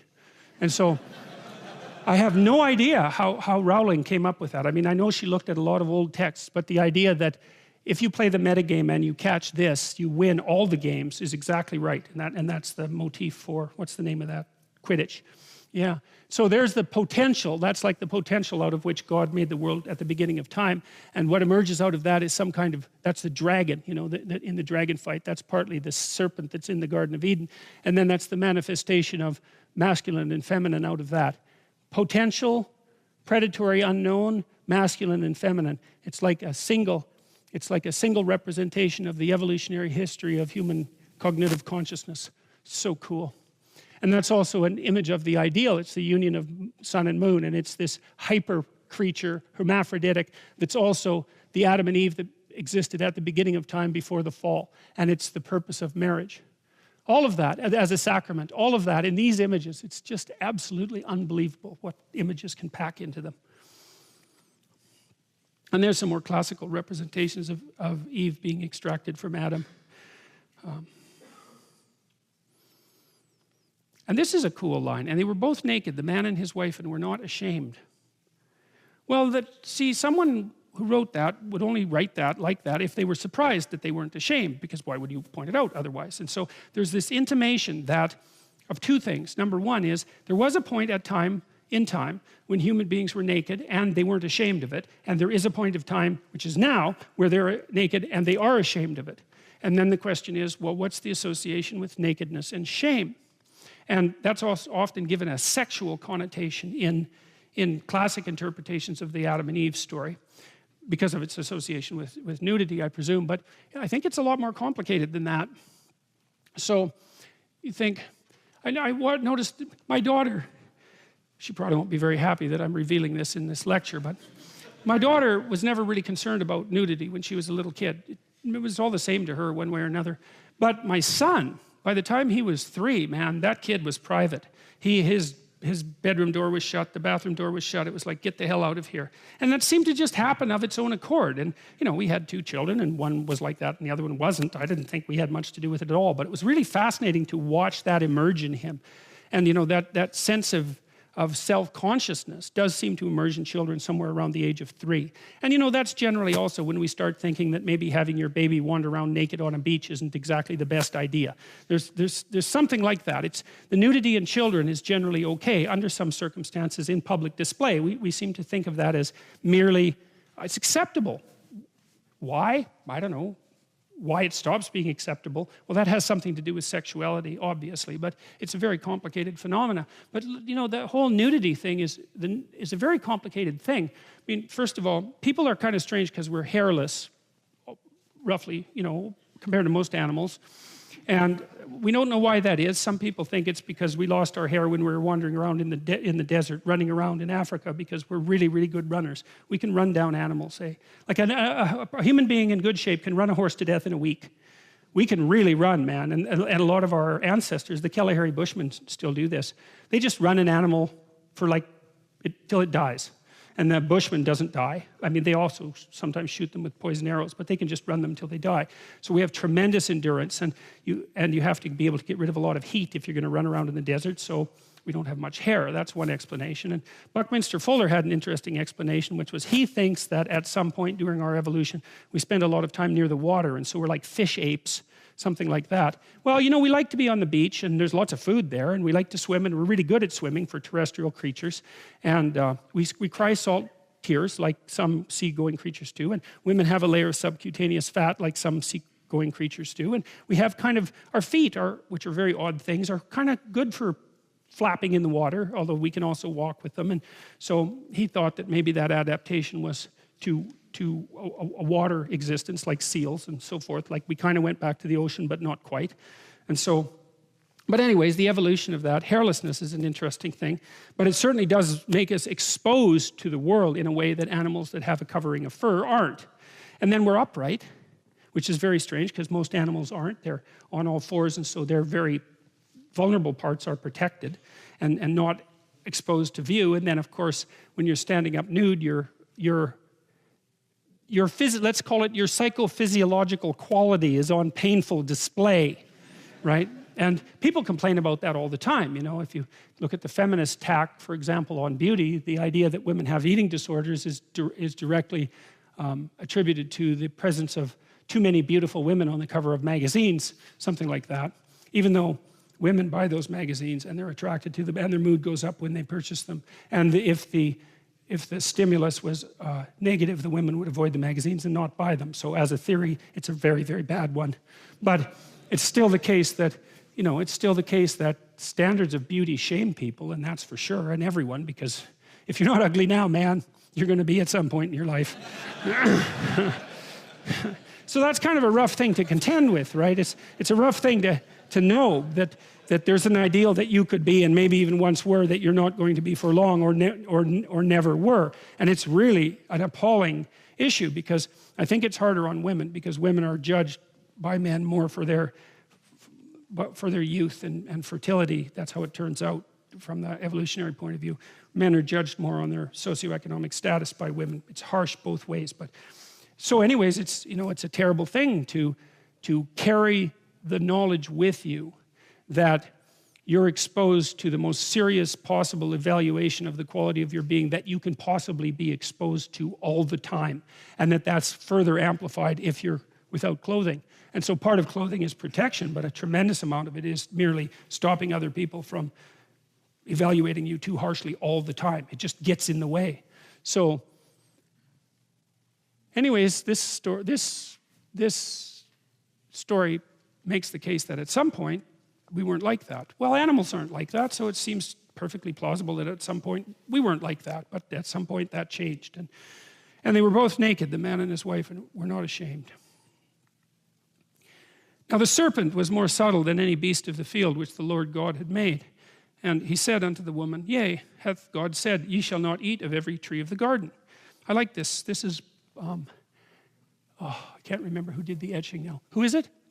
Doré, yeah, Doré, exactly. Doré did etchings for Paradise Lost that are absolutely remarkable. And this is Satan, and this is the snake here. And of course, in the Genesis story, Satan is weirdly associated with the snake. And I'll tell you, that's a tough one to sort out, because in the story of Adam and Eve, there's no indication whatsoever that the serpent who tempts Eve is also Satan, the author of all evil.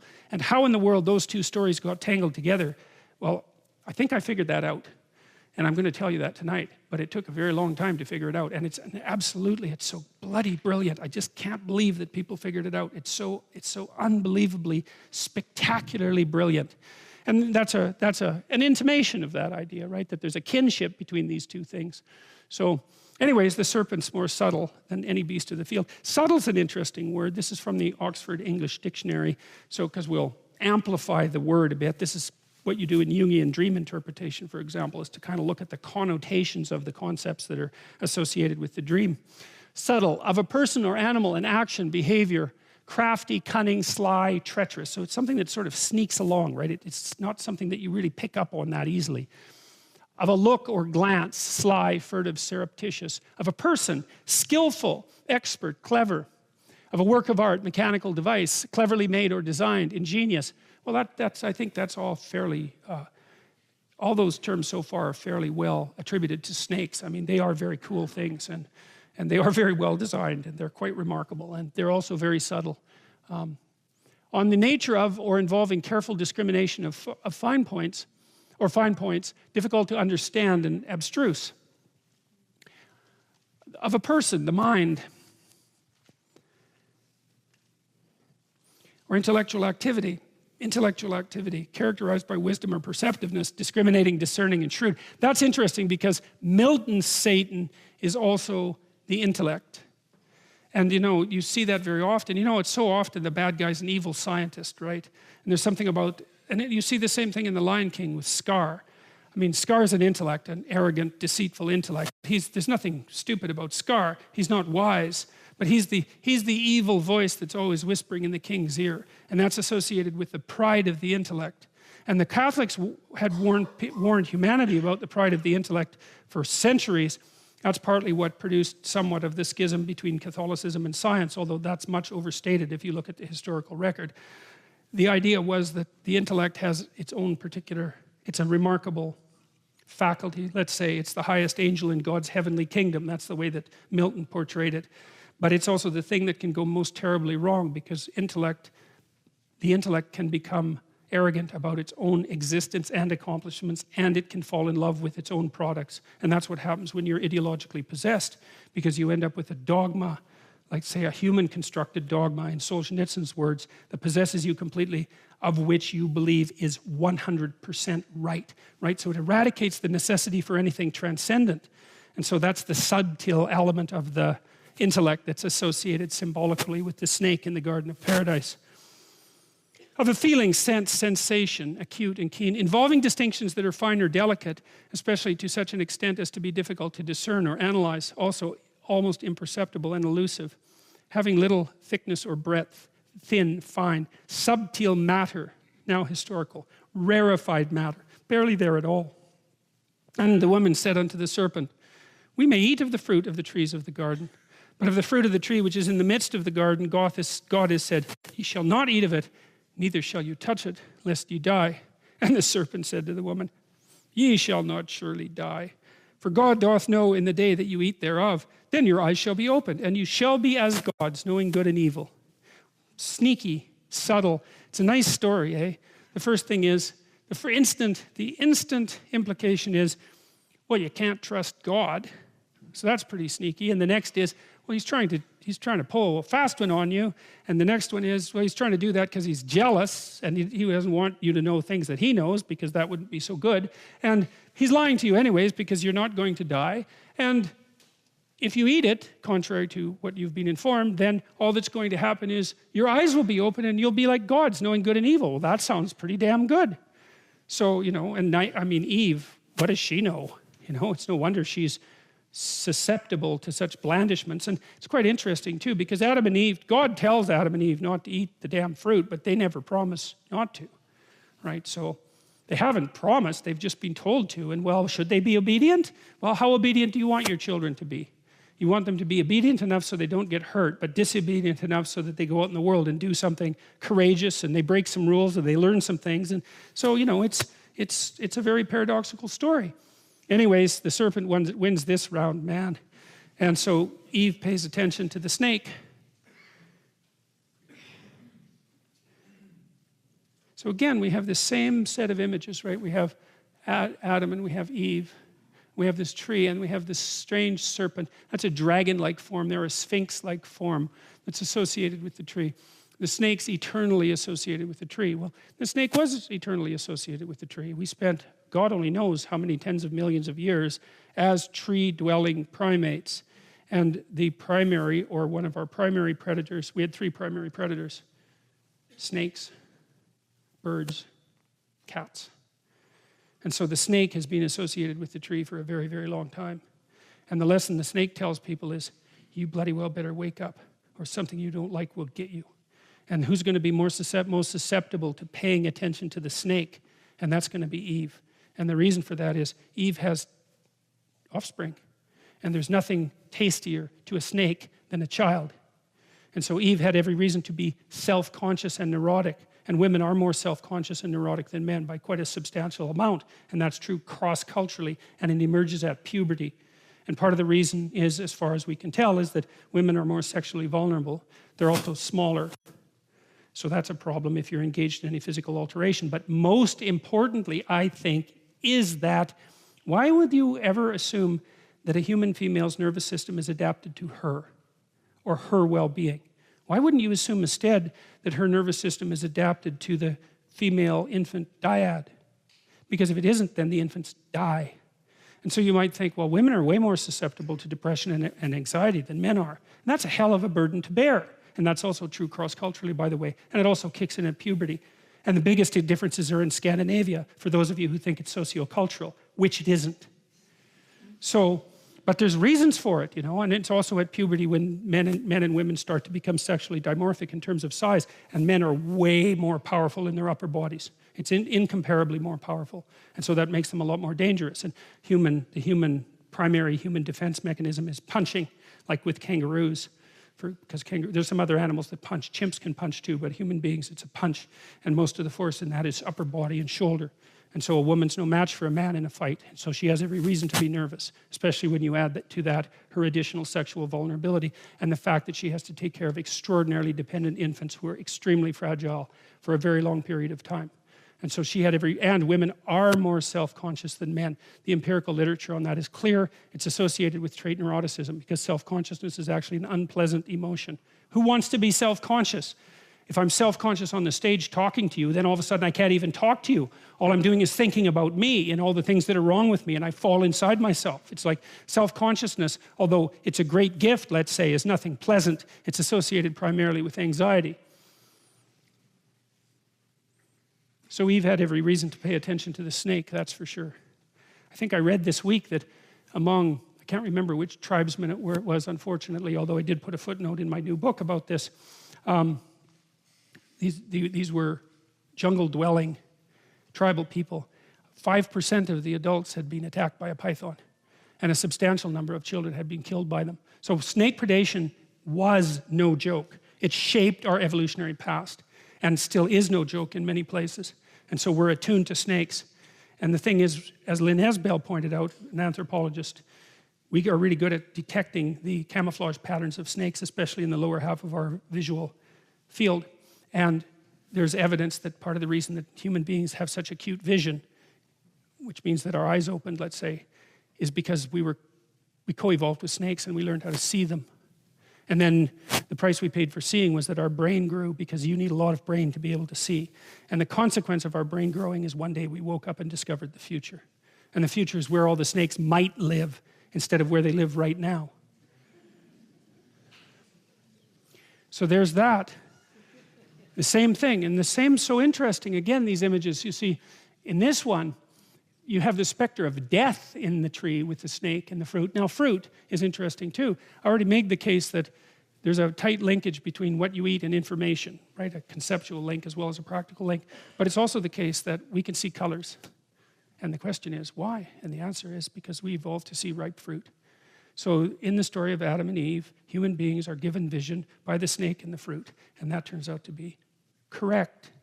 So isn't that something? And then you think, what role do women play in relationship to men? Well, first, they make them self-conscious. Let's not ever forget about that. Because I would say the primary role that women have in relationship to men is to make them self-conscious. And men don't precisely like that. There's nothing that will make a man more self-conscious than being rejected. And why? Because why is he rejected? Well, obviously, Mother Nature, in the guise of that particular woman, has said, you're not so bad for a friend, but there's no reason that your genetic material should propagate itself into the future.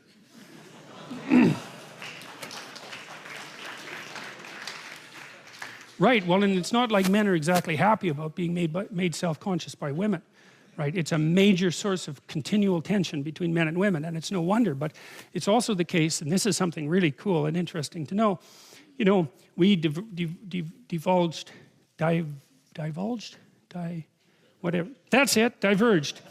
we diverged from the common ancestor between us and chimpanzees about 6 million years ago. Here's why, at least in part. Chimpanzee females are non-discriminate maters. They'll mate with any male. When they go into heat, which human females don't, when they go into heat, then any male is allowed access. Now the dominant males chase the subordinate males away. And so the dominant males are more likely to leave offspring, but it's not because of the female choice. It's not the case with human beings. Human females engage in hypergamy, and hypergamy is and this is also true cross-culturally, and it's also quite, it's just as extensive in Scandinavia. Not quite, there's a bit of attenuation, but not much. Women mate across and up dominance hierarchies. Men mate across and down. Okay, and that has to be the case because obviously it has to work that way. If one goes up, the other has to go down. The socioeconomic status of a woman is determines almost zero of her attractiveness towards a man. Whereas the socioeconomic status of a man is a major determinant of his attractiveness towards a woman. And it isn't his wealth either, because that's been tested. It's his capacity to generate and be productive and to share, because that beats the hell out of wealth. Wealth can disappear, right? But the capacity to be productive and share, that's a much more important element. And why not be chosen on the basis of that, especially because women have to have infants, and infants make the woman dependent, and the woman is just looking logically, rationally, and from an evolutionary perspective for someone who's useful enough to lend a hand. So women make intense demands on men, and it's no wonder. But the thing is that because women engaged in hypergamy, at least in part, we diverged quite rapidly from chimpanzees, because the selection pressure that women placed on men developed the entire species. Now there's two things that happened as far as I could tell. The men competed for competence, let's say. So the male hierarchy is a mechanism that pushes the best men to the top, virtually by definition, and then that's the effect of that is multiplied by the fact that women who are hypergamous peel from the top, and so that the males who are the most competent are much more likely to leave offspring, and that seemed to be what drove our cortical expansion, for example, which happened very, very rapidly over the course of evolutionary time. So, and when the woman saw that the tree was good for food and that it was pleasant to the eyes and a tree to be desired to make one wise, she took of the fruit thereof and did eat, and gave also unto her husband with her, and he did eat. Oh yes, and women share food. That's a very strange thing, because most creatures don't do that, right? Most animals don't share food. Like if you're a wolf and you bring down something in a hunt, you eat your fill. The dominant creatures eat their fill, and then if there's some left over, the subordinates get to eat too. But that isn't how human beings work. We share food. Now you can imagine how that evolved, because lots of female creatures share food with their offspring. Okay, you don't need much of a twist in that from an evolutionary perspective till you start to share food not only with your offspring, say, but with your mate. And that's another way that you entice a mate. It's like, we're going to be better together than alone. Well, that's the offering of the fruit. Well, what's the self-conscious part? Well, here's part of the bargain, you know. I'm going to wake you up. And partly I'm going to wake you up because you need to be woken up, because I have this infant that needs some damn care. And so you bloody well better be awake. And part of the bargain is I'll offer you something. I'll offer you some food. And in response, we're going to make a team. And that's the deal. Well, and that's the human deal. And that's why we're more or less monogamous, by why we more or less pair bond, and why something approximating marriage is a human universal. It's cross-cultural. Now you can find exceptions, but who the hell cares? The vast, really, man, who cares? You look at the vast pattern. The vast pattern, well, and the price we pay for having large brains is that we're very dependent, and it takes a long time for us to get programmed, and because of that, we need relatively stable family bonding. And that's basically what we've evolved. And you know, you don't get that without making men self-conscious, because male creatures, why not impregnate and run? I mean, why the hell not? And that's something to really, no kidding, like that's the thing to think about. It is not why men abandon their children, that's the mystery. It's why any men ever stick with them. That's the mystery. Because you just have to look at the animal kingdom. And like the simplest and easiest thing is always the most likely thing to occur. So it's the exception, the long-term commitment, that needs explanation. She took of the fruit thereof and did eat, and gave also unto her husband with her, and he did eat. And the eyes of both of them were opened, implying that before that they were closed. And they knew they were naked. And they sewed fig leaves together and made themselves aprons. So that's so interesting. So their eyes are open, which indicates that they weren't to begin with. So whatever God created to begin with was kind of blind, but not blind in some strange way, because they weren't obviously wandering around in the garden bumping into trees. It was some sort of metaphysical blindness that's been removed by whatever has just happened. And whatever's just happened also made them realize that they were naked. Okay, so what sort of eye-opening is that? Well, what does it mean to realize that you're naked? It means to realize that you're vulnerable. That's what people discovered. It's like, uh-oh, we can be hurt. So you're a zebra in a herd of zebras, and there's a bunch of lions around there laying on the grass. You don't care. Those are laying down lions. Laying down lions are no problem. It's standing up hunting lions that are the problem. You're not smart enough to figure out that laying down lions turn into standing up hunting lions, so you're not like building a fort to keep the lions out. You're just mindlessly eating grass. You're not very awake. But that's not what happens to human beings, is they wake up and they think, we're vulnerable permanently. It's never going away, right? It's the recognition of that eternal vulnerability. And what happens? The first thing they do is clothe themselves. Well, what happens when you're naked, when you need protection from the world? Well, obviously, look, you're all wearing clothes, you know? Why? Well, we've been doing that for a very, very long period of time. It's tens of thousands of years at minimum. In fact, you can track more or less when clothing developed, because you can do DNA testing of the kind of lice that cling to clothes rather than hair. And so we have a pretty good idea of when clothing emerged, and of different types as well. So that's quite cool. But the point is, they're naked and they think, that's not so good. We're vulnerable. So their eyes were open enough so they become self-conscious, and they recognize their own vulnerability. And the first thing they do is the first step of culture is to protect themselves with something from the world. And you protect yourself from the world and from the prying eyes of other people. This is the book by Lynn Isbell, Why We See So Well. From the temptation of Eve to the venomous murder of the mighty Thor, the serpent appears throughout time and culture as a figure of mischief and misery.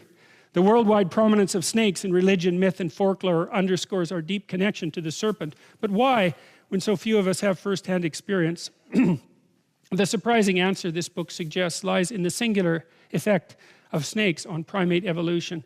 Predation pressure from snakes, Lynn Isbell tells us, is ultimately responsible for the superior vision and large brains of primates and for a critical aspect of human evolution. That was tested recently. Psychologists have known for a long time that people can learn fear to snakes, but they discovered in primates recently a set of neurons, pulvinar neurons, which are specialized, that's in old perceptual systems, reveal neurobiological evidence of past selection for rapid detections of snakes. So that's from 2013. So the snake definitely woke us up. Color vision as an adaptation to fruit eating in primates. It's not by accident that women make themselves look like ripe fruit in order to be attractive to men, right? And that's also not socio-cultural in origin. So, and they heard the voice of the Lord God walking in the garden in the cool of the day. And Adam and his wife hid themselves from the presence of the Lord God amongst the trees of the garden. That's interesting. So what's the implication? Prior to being woken up, prior to recognizing nakedness and vulnerability, there was no reason for man and woman to hide from God. Now are they hiding from God? Well, they're naked. They're vulnerable. Okay, so think about this.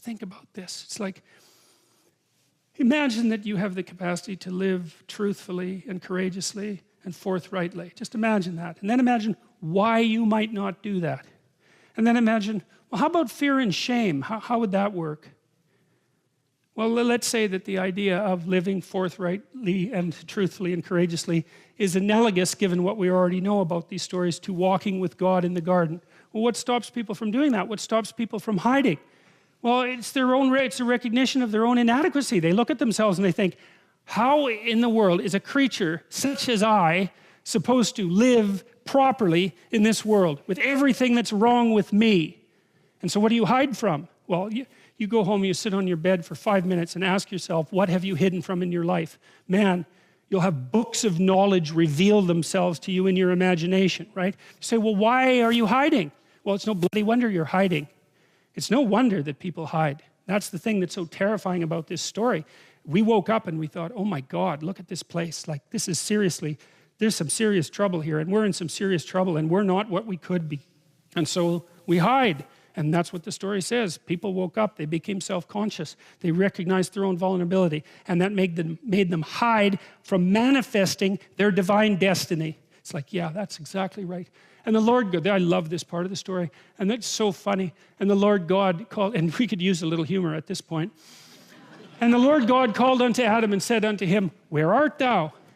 And Adam said, I heard thy voice in the garden, and I was afraid, because I was naked. So in case there was any doubt about that, that's why.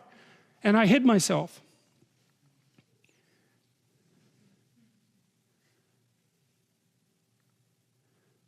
And God said, who told you that you were naked?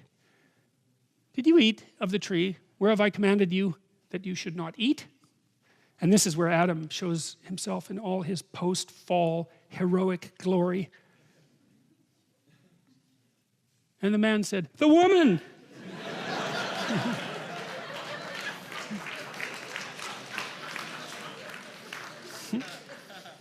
Whom thou gavest to be with me. She gave me of the tree and I did eat. So that's such, man, that's such, that it's so, you know, again, there's a modern feminist interpretation of the story of Adam and Eve that makes the claim that Eve was portrayed as the universal bad guy of humanity for disobeying God and eating the apple. It's like, fair enough, you know, looks like she slipped up. And then she tempted her husband, and, you know, that makes her even worse, although was foolish enough to immediately eat, so it just means she was a little more courageous than him, and got there first. But it's Adam who comes across as really one sad creature in this story, as far as I'm concerned.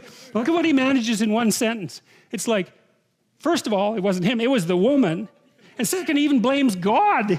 It's like, it wasn't just the woman, it was that woman, and you gave her to me. And she gave me of the tree and I did eat. It's like, so, hey, Adam's all innocent, except now he's, not only is he naked and disobedient and cowardly and ashamed, he's also snivelly, backbiting, think. He rats her out like the second he gets the opportunity, and then he blames God. It's like, and that's exactly right. That's exactly right, man. You go online and you read the commentary that men write about women when they're resentful and bitter about women. You read it, it's so interesting. It's like, it's not me, it's those bitches. Okay? That's right, it's not me, it's them. And not only that, what a bloody world this is in which they exist. It's exactly the same thing. It's exactly the same thing. And it is absolutely pathetic. All right.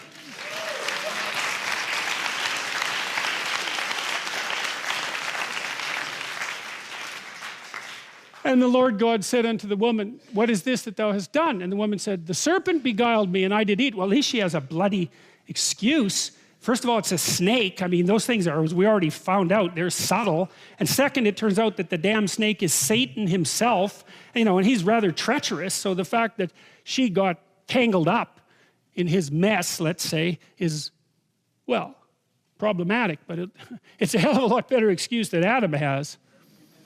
And the Lord God says unto the serpent, because thou hast done this, thou art cursed above all cattle and above every beast of the field. Upon thy belly shalt thou go, and dust shalt thou eat all the days of thy life. And snakes, by the way, are lizards that lost their legs, just so you know. And I will put enmity between thee and the woman, and between thy seed and her seed. It shall bruise thy head, and thou shalt bruise his heel. I love these pictures. They're so smart. And again, strip the religious context from them and just look at them for a second. What do you see? You see the eternal mother holding her infant away from the snake. See it down there? Right? Crocodile, snake, everything predatory that's been after us for like 60 million years. The reason we're here is because of that. That's why it's a sacred image. Now this one I like even better. See down there, there's something like the moon, and then there's this reptile down there that Eve is standing on. This is really old, and I showed you this before, but I think it's so cool. She's coming out of this thing that's like a hole in the sky, you know, because it indicates the eternal re-presence of this figure. It's something like that. The eternal recurrence of this figure. It's an archetype. But then the potential out of which she is emerging, these are all musical instruments back here.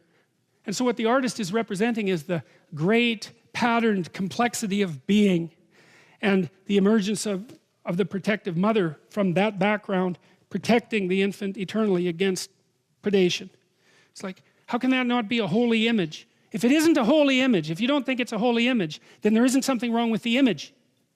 There's something wrong with the perceiver. Unto the woman he said, well, and God's just outlining the consequences of this right now. It's like, okay, well, now you've gone and done it. You've woken up. This is what's going to happen. I'll greatly multiply thy sorrow and thy conception.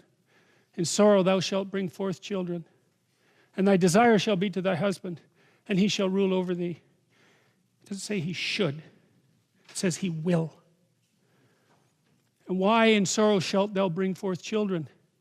Well, when you develop a brain that big so that you can see, it's not that easy to give birth anymore. And then you produce something that's dependent beyond belief. And that's one of the things that you would say dooms you to precisely this. So that's Eve's punishment for waking up. And Adam, because thou hast hearkened unto the voice of thy wife, and hast eaten of the tree of which I commanded thee, saying, thou shalt not eat it, cursed is the ground for thy sake. In sorrow shalt thou eat of it in all the days of thy life. What's that? It's the invention of work. Thorns and thistles shall it bring forth to thee, and thou shalt eat the herb of the field. It's the invention of work. What do people do that animals don't? Work.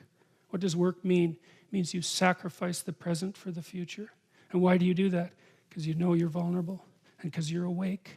And so from here on in, from this point, there's no return to unconscious paradise. I don't care how many problems you've solved so that today's okay. You've got a lot of problems coming up. And no bloody matter how much you work, you're never going to work enough to solve them.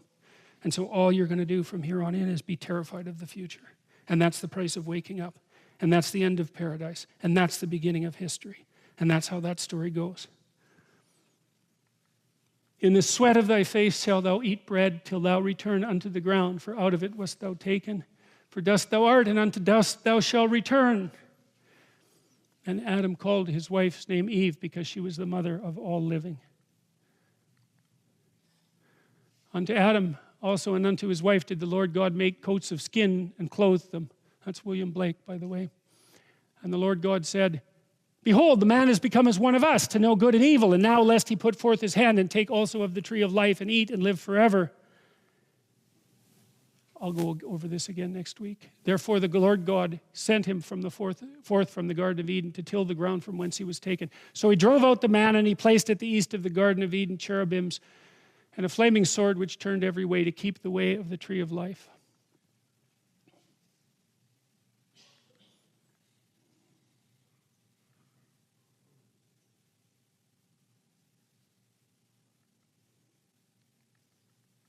One more thing and then we'll stop. So I thought, why in the world? So Adam and Eve are tempted by the snake. They eat the fruit. They wake up. They realize they're naked. They realize that they're vulnerable. They realize the future. They realize they're going to die. They realize that they have to work. It accounts for difficulty in conception and the fall of humankind from unconscious paradise. Okay, that makes sense. What about the knowledge of good and evil? What in the world does that mean?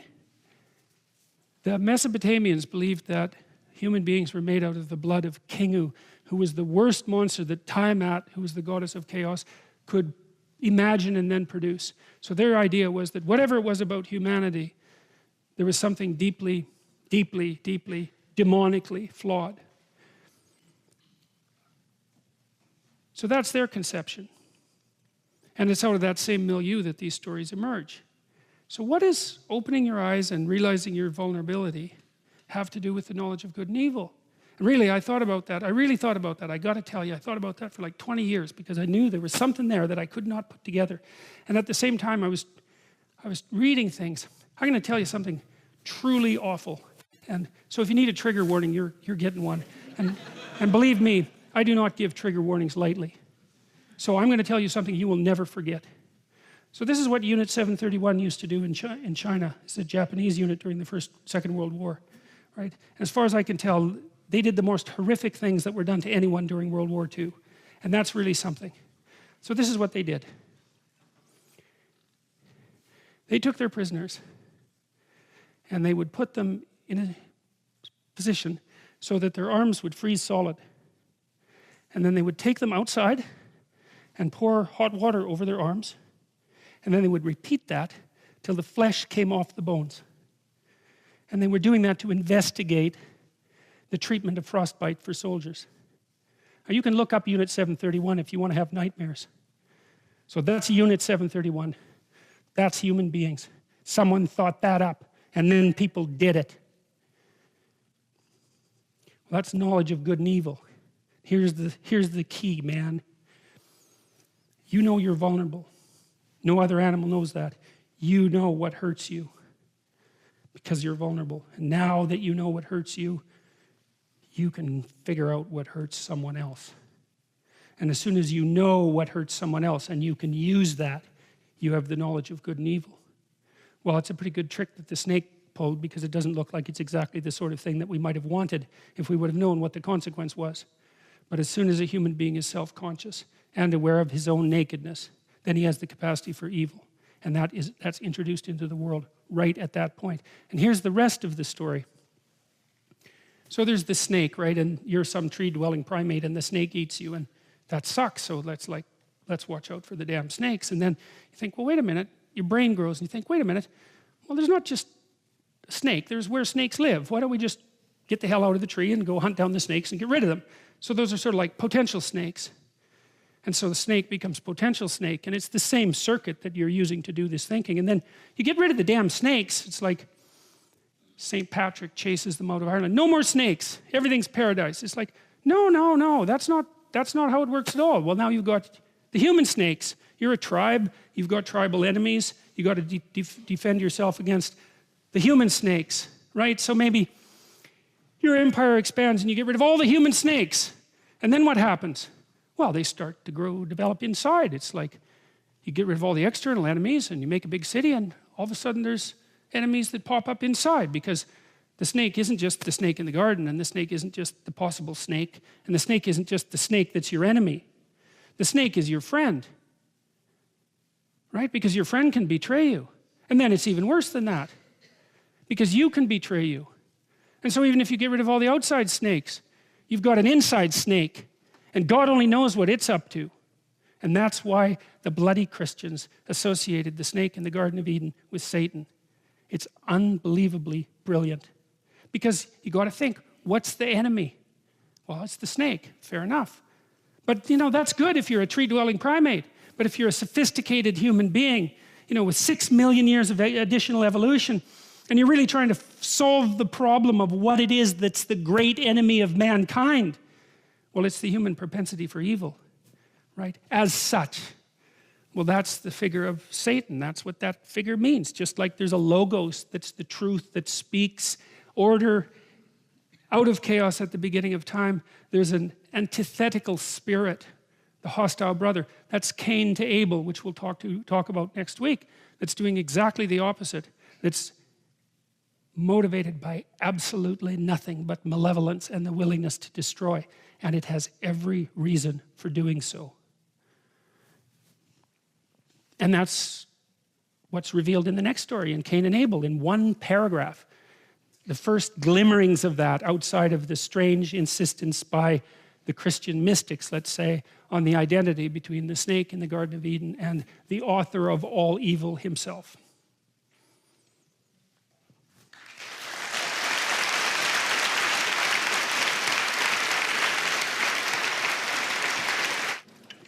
Okay, so we only have 15 minutes today.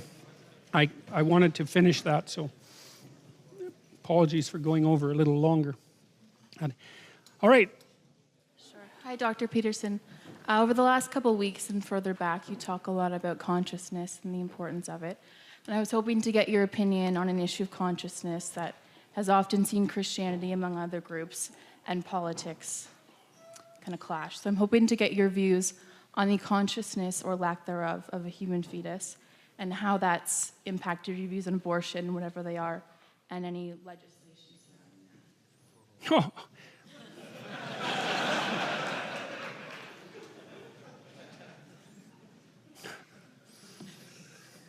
Thank you. I'm very...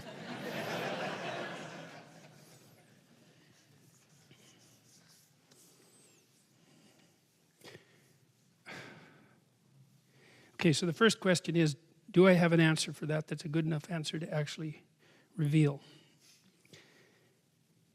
No, I don't, but I can flail about a little bit around it. Abortion is clearly wrong. I don't think anybody debates that. You wouldn't recommend that someone that you love have one. Okay, now, having clarified that, that mere statement doesn't eliminate the complexity of the situation. The first question is should everything wrong be illegal? That's a tough question. Everything that's wrong isn't illegal. Then there's the additional complication of the difference, let's say, in gravity regarding the problem in relationship to men and women. And we don't know how to deal with that. Having said that, I would say that it's actually the wrong question. There's something Leonard Cohen said once. He said that in a massacre, there's no decent place to stand. And what he meant by that was, sometimes you're where there is no good decision left. No matter what you do, it's wrong. So then the question is, how did you get there? Well, let's say you're in a position where you are inclined to seek an abortion. The question is, how did you get there? Now, we have a lot to straighten out about the sexual relationships between men and women in the modern world. They're bent and warped and demented out of shape. One of the things I see with young people, for example, is that they will engage in sexual acts with one another that they would not talk about with one another.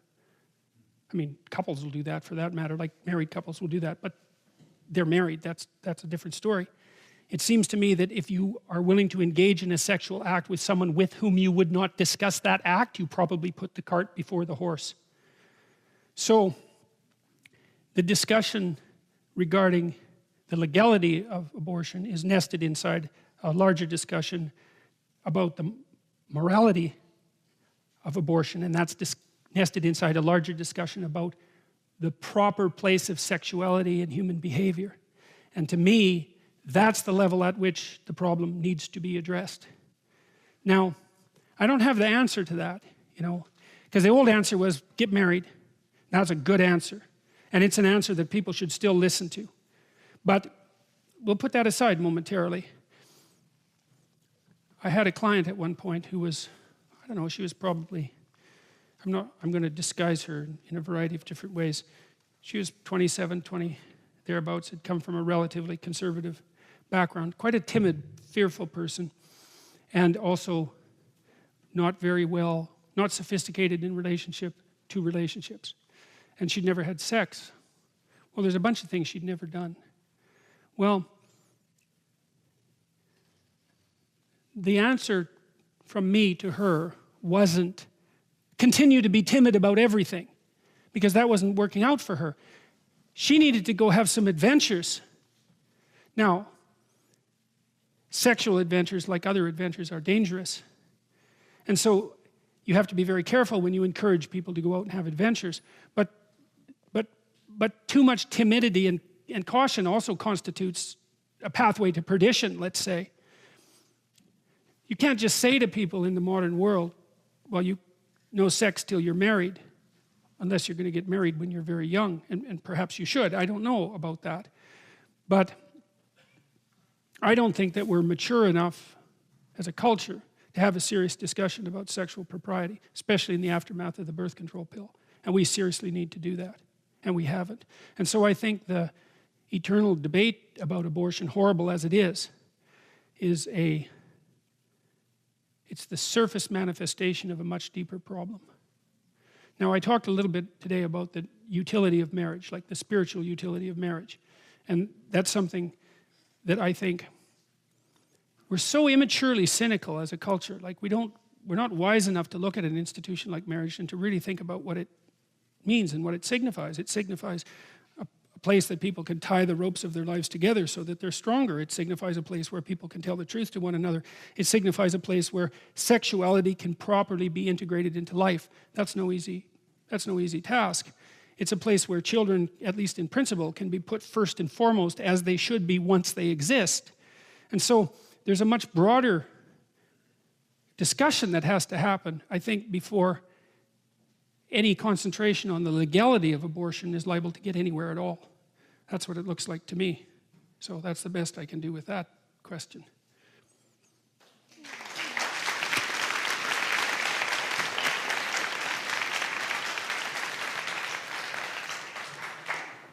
Hi, Dr. Peterson. Earlier you showed a picture of Fuxi and Nua. Yeah, right. Yeah, and Osiris. And in your Maps of Meaning lectures, you also explained that cultures around the world have these twin snakes that are They're everywhere, man. Yeah, and so you mentioned that you believe this is a representation of DNA.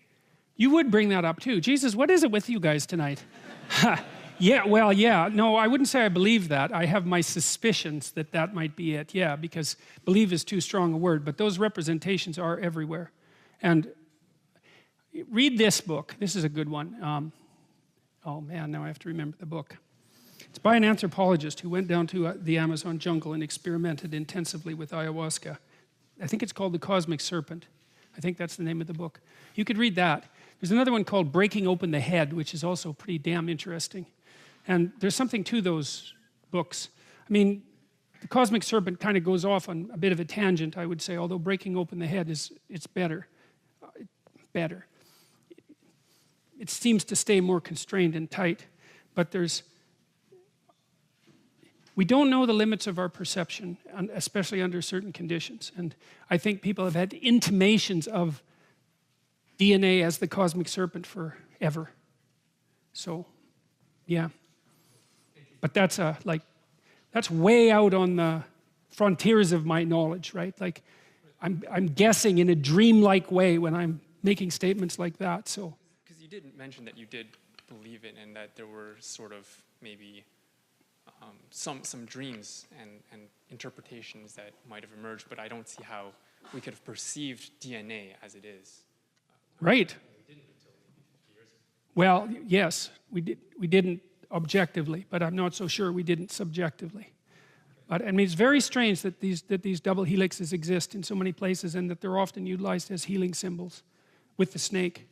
So, anyways, like I said, that's, what do you call that? It's not hypothesizing, it's one thing worse than that. Speculating. Those are speculations. I'm operating at the edge of my understanding.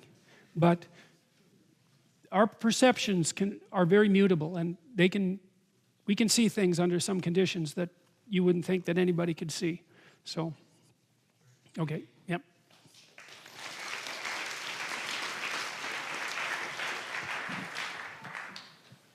So I was just starting to have a thought while you were talking about sort of getting to the end of the talk about the snake and the apple and so on. So what you're saying is the moment that Adam and Eve eat the apple, they become nervous or whatever. So that's awareness of their own vulnerability. So then, like you said, it's also awareness of their own capacity to do harm. So it's like when they are eating the apple, then that's them. Their immediate sort of nervous reaction is because they ate the apple and they kind of became evil in that moment or something like that. So, well, they woke up, and because they woke up and realized how they could be hurt, how they could and would be hurt over the upcoming, over time. It's the same as the discovery of your own nakedness and the discovery of time are very, very similar phenomena. right. I mean, that also means it's the discovery of your ability to do harm. sure, as soon as you know how you can be hurt. Well, you know, if you have to just consult your evil fantasies, it's like, what'll really hurt him? Oh yeah, that would work. It's like, how do you know that? Well, you just think about it. What would happen if that happened to me? That would hurt. Oh yeah, that'll work. It'll hurt him or her. And you know, you probably think that way twice a week or maybe twice a day. Jesus, every time you have an argument with someone, all you have to do is look at the back of your mind a little bit. You don't want to, that's for sure. But if you do, you'll see these sorts of thought processes generating constantly. It's like, you know, in a back and forth discussion, particularly with people you love, it's like you're always looking for a place to put the knife in. So then it seems really similar to me, or it seems like they're kind of discovering the kind of like Jungian shadow within themselves, so that is the moment where it got introduced into the human spirit. Sure. And one of the things about the shadow is that it's also, when you integrate that, that's what makes you a substantial person. Right. So it's like, it seems to me that on one hand, well, it seems like this tragedy that Satan, the most evil, the father of evil, whatever, has introduced into people, but it also seems like without that shadow that people are kind of insubstantial. So yeah, well, right. I mean, like I said that there's been a multitude of interpretations emerge as a consequence of that story. What was God up to? Was God in fact evil, the initial God? Like, why would he create a snake? Why would he put it in the garden? Why would there be these trees? What the hell is going on with the whole Satan thing? You know, it's very, very problematic. Well, we'll talk about it more. And this, again, is, let's call it speculation. Well, if you want to make something strong, you test it. And maybe if you want to make something ultimately strong, you test it ultimately. And I think that there's an aspect of being that has that element, is that human beings are tested ultimately. It's partly because we know good and evil now. And so that's the landscape in which we exist. So you could say the landscape is a cross. It's chaos and order, and it's good and evil. And we're stuck in the middle between those two things. It's a very common theme, by the way, in video games. Exactly that. Chaos, order, good, evil. It's the basic plot of endless video games. And that's perhaps because it's the basic plot. Well, those are the things we have to contend with. Well, I had a vision once. I shouldn't tell you this, but I will anyways. I had a vision once that I went to heaven, and I was put in a Roman amphitheater with Satan, just like Thor encountering the Hulk, right? That's coming up in that new Avengers movie. And so that was rather a shock, because I thought that was a hell of a thing to happen in heaven. And so I had this battle, and I won. And at the end, I came up to God and said, like, you know, what's with the whole Roman amphitheater thing there? It seemed like a bit over the top to me. I said, why would you put me in a ring with something like that? And he said, because I knew you could win. And you know, I don't know what to make of that. One thing I should make of it is I shouldn't tell you, but whatever. But you know, there's something to that in my estimation. It's like, do you protect the people you love, or do you try to make them strong? So you think it's not that we have like Satan to thank for making us substantial, it's that God gave us Satan in order to make us substantial. Well, I'd hesitate to say that, because you know, it's so cut and dried. But I would say that that's a strong underlying theme in the biblical narrative. Yes. Now, it's certainly not the only theme. It's not the only interpretation by any stretch of the imagination. But there is something there. And there's something there, you know, at the end, we didn't talk about this. God puts up this flaming sword and these cherubim to keep you away from the tree of life. It's like, it seemed, if paradise and immortality are the promised land, then what's with the whole flaming angel and sword thing? We could have just had the damn fruit 5,000 years ago and not bothered with the problem. Well, it seems to me that there's something like, I don't know what it is, consciousness through tragedy, clarity through suffering, maybe something like that. Or maybe the perfection that lurks as a potential in the future is something that has to be earned rather than given. Maybe it has no value without free choice. Maybe we have to distinguish between good and evil now that we have the capacity to actually apprehend them. Maybe that's what life is about. Maybe that's the separating of the wheat from the chaff. See, that's the idea in Revelation, right? Because when Christ comes back in the book of Revelation, he divides the damned from the saved. And the saved are the people who lived in Logos, roughly speaking, and the damned are those who don't. And so there's this idea that there's this dynamic that underlies experience that is, in fact, that sorting. Now, I don't know what to make of that at all, but that's the story. But what I can make of that is that I can't put a lever underneath the argument that I just made tonight about the relationship between the development of vision, the snake, the fruit, nakedness, time, the future, work, and most importantly, the emergence of evil. That seems to me to be, I cannot find a way to undermine that argument. It seems, I can't break it, and that's what I'm always looking for when I'm trying to formulate ideas. I'm trying to look for something that no matter how hard I try, I cannot break, and I can't break that set of ideas. Now, what the full implication is of that set of ideas, God only knows, right? But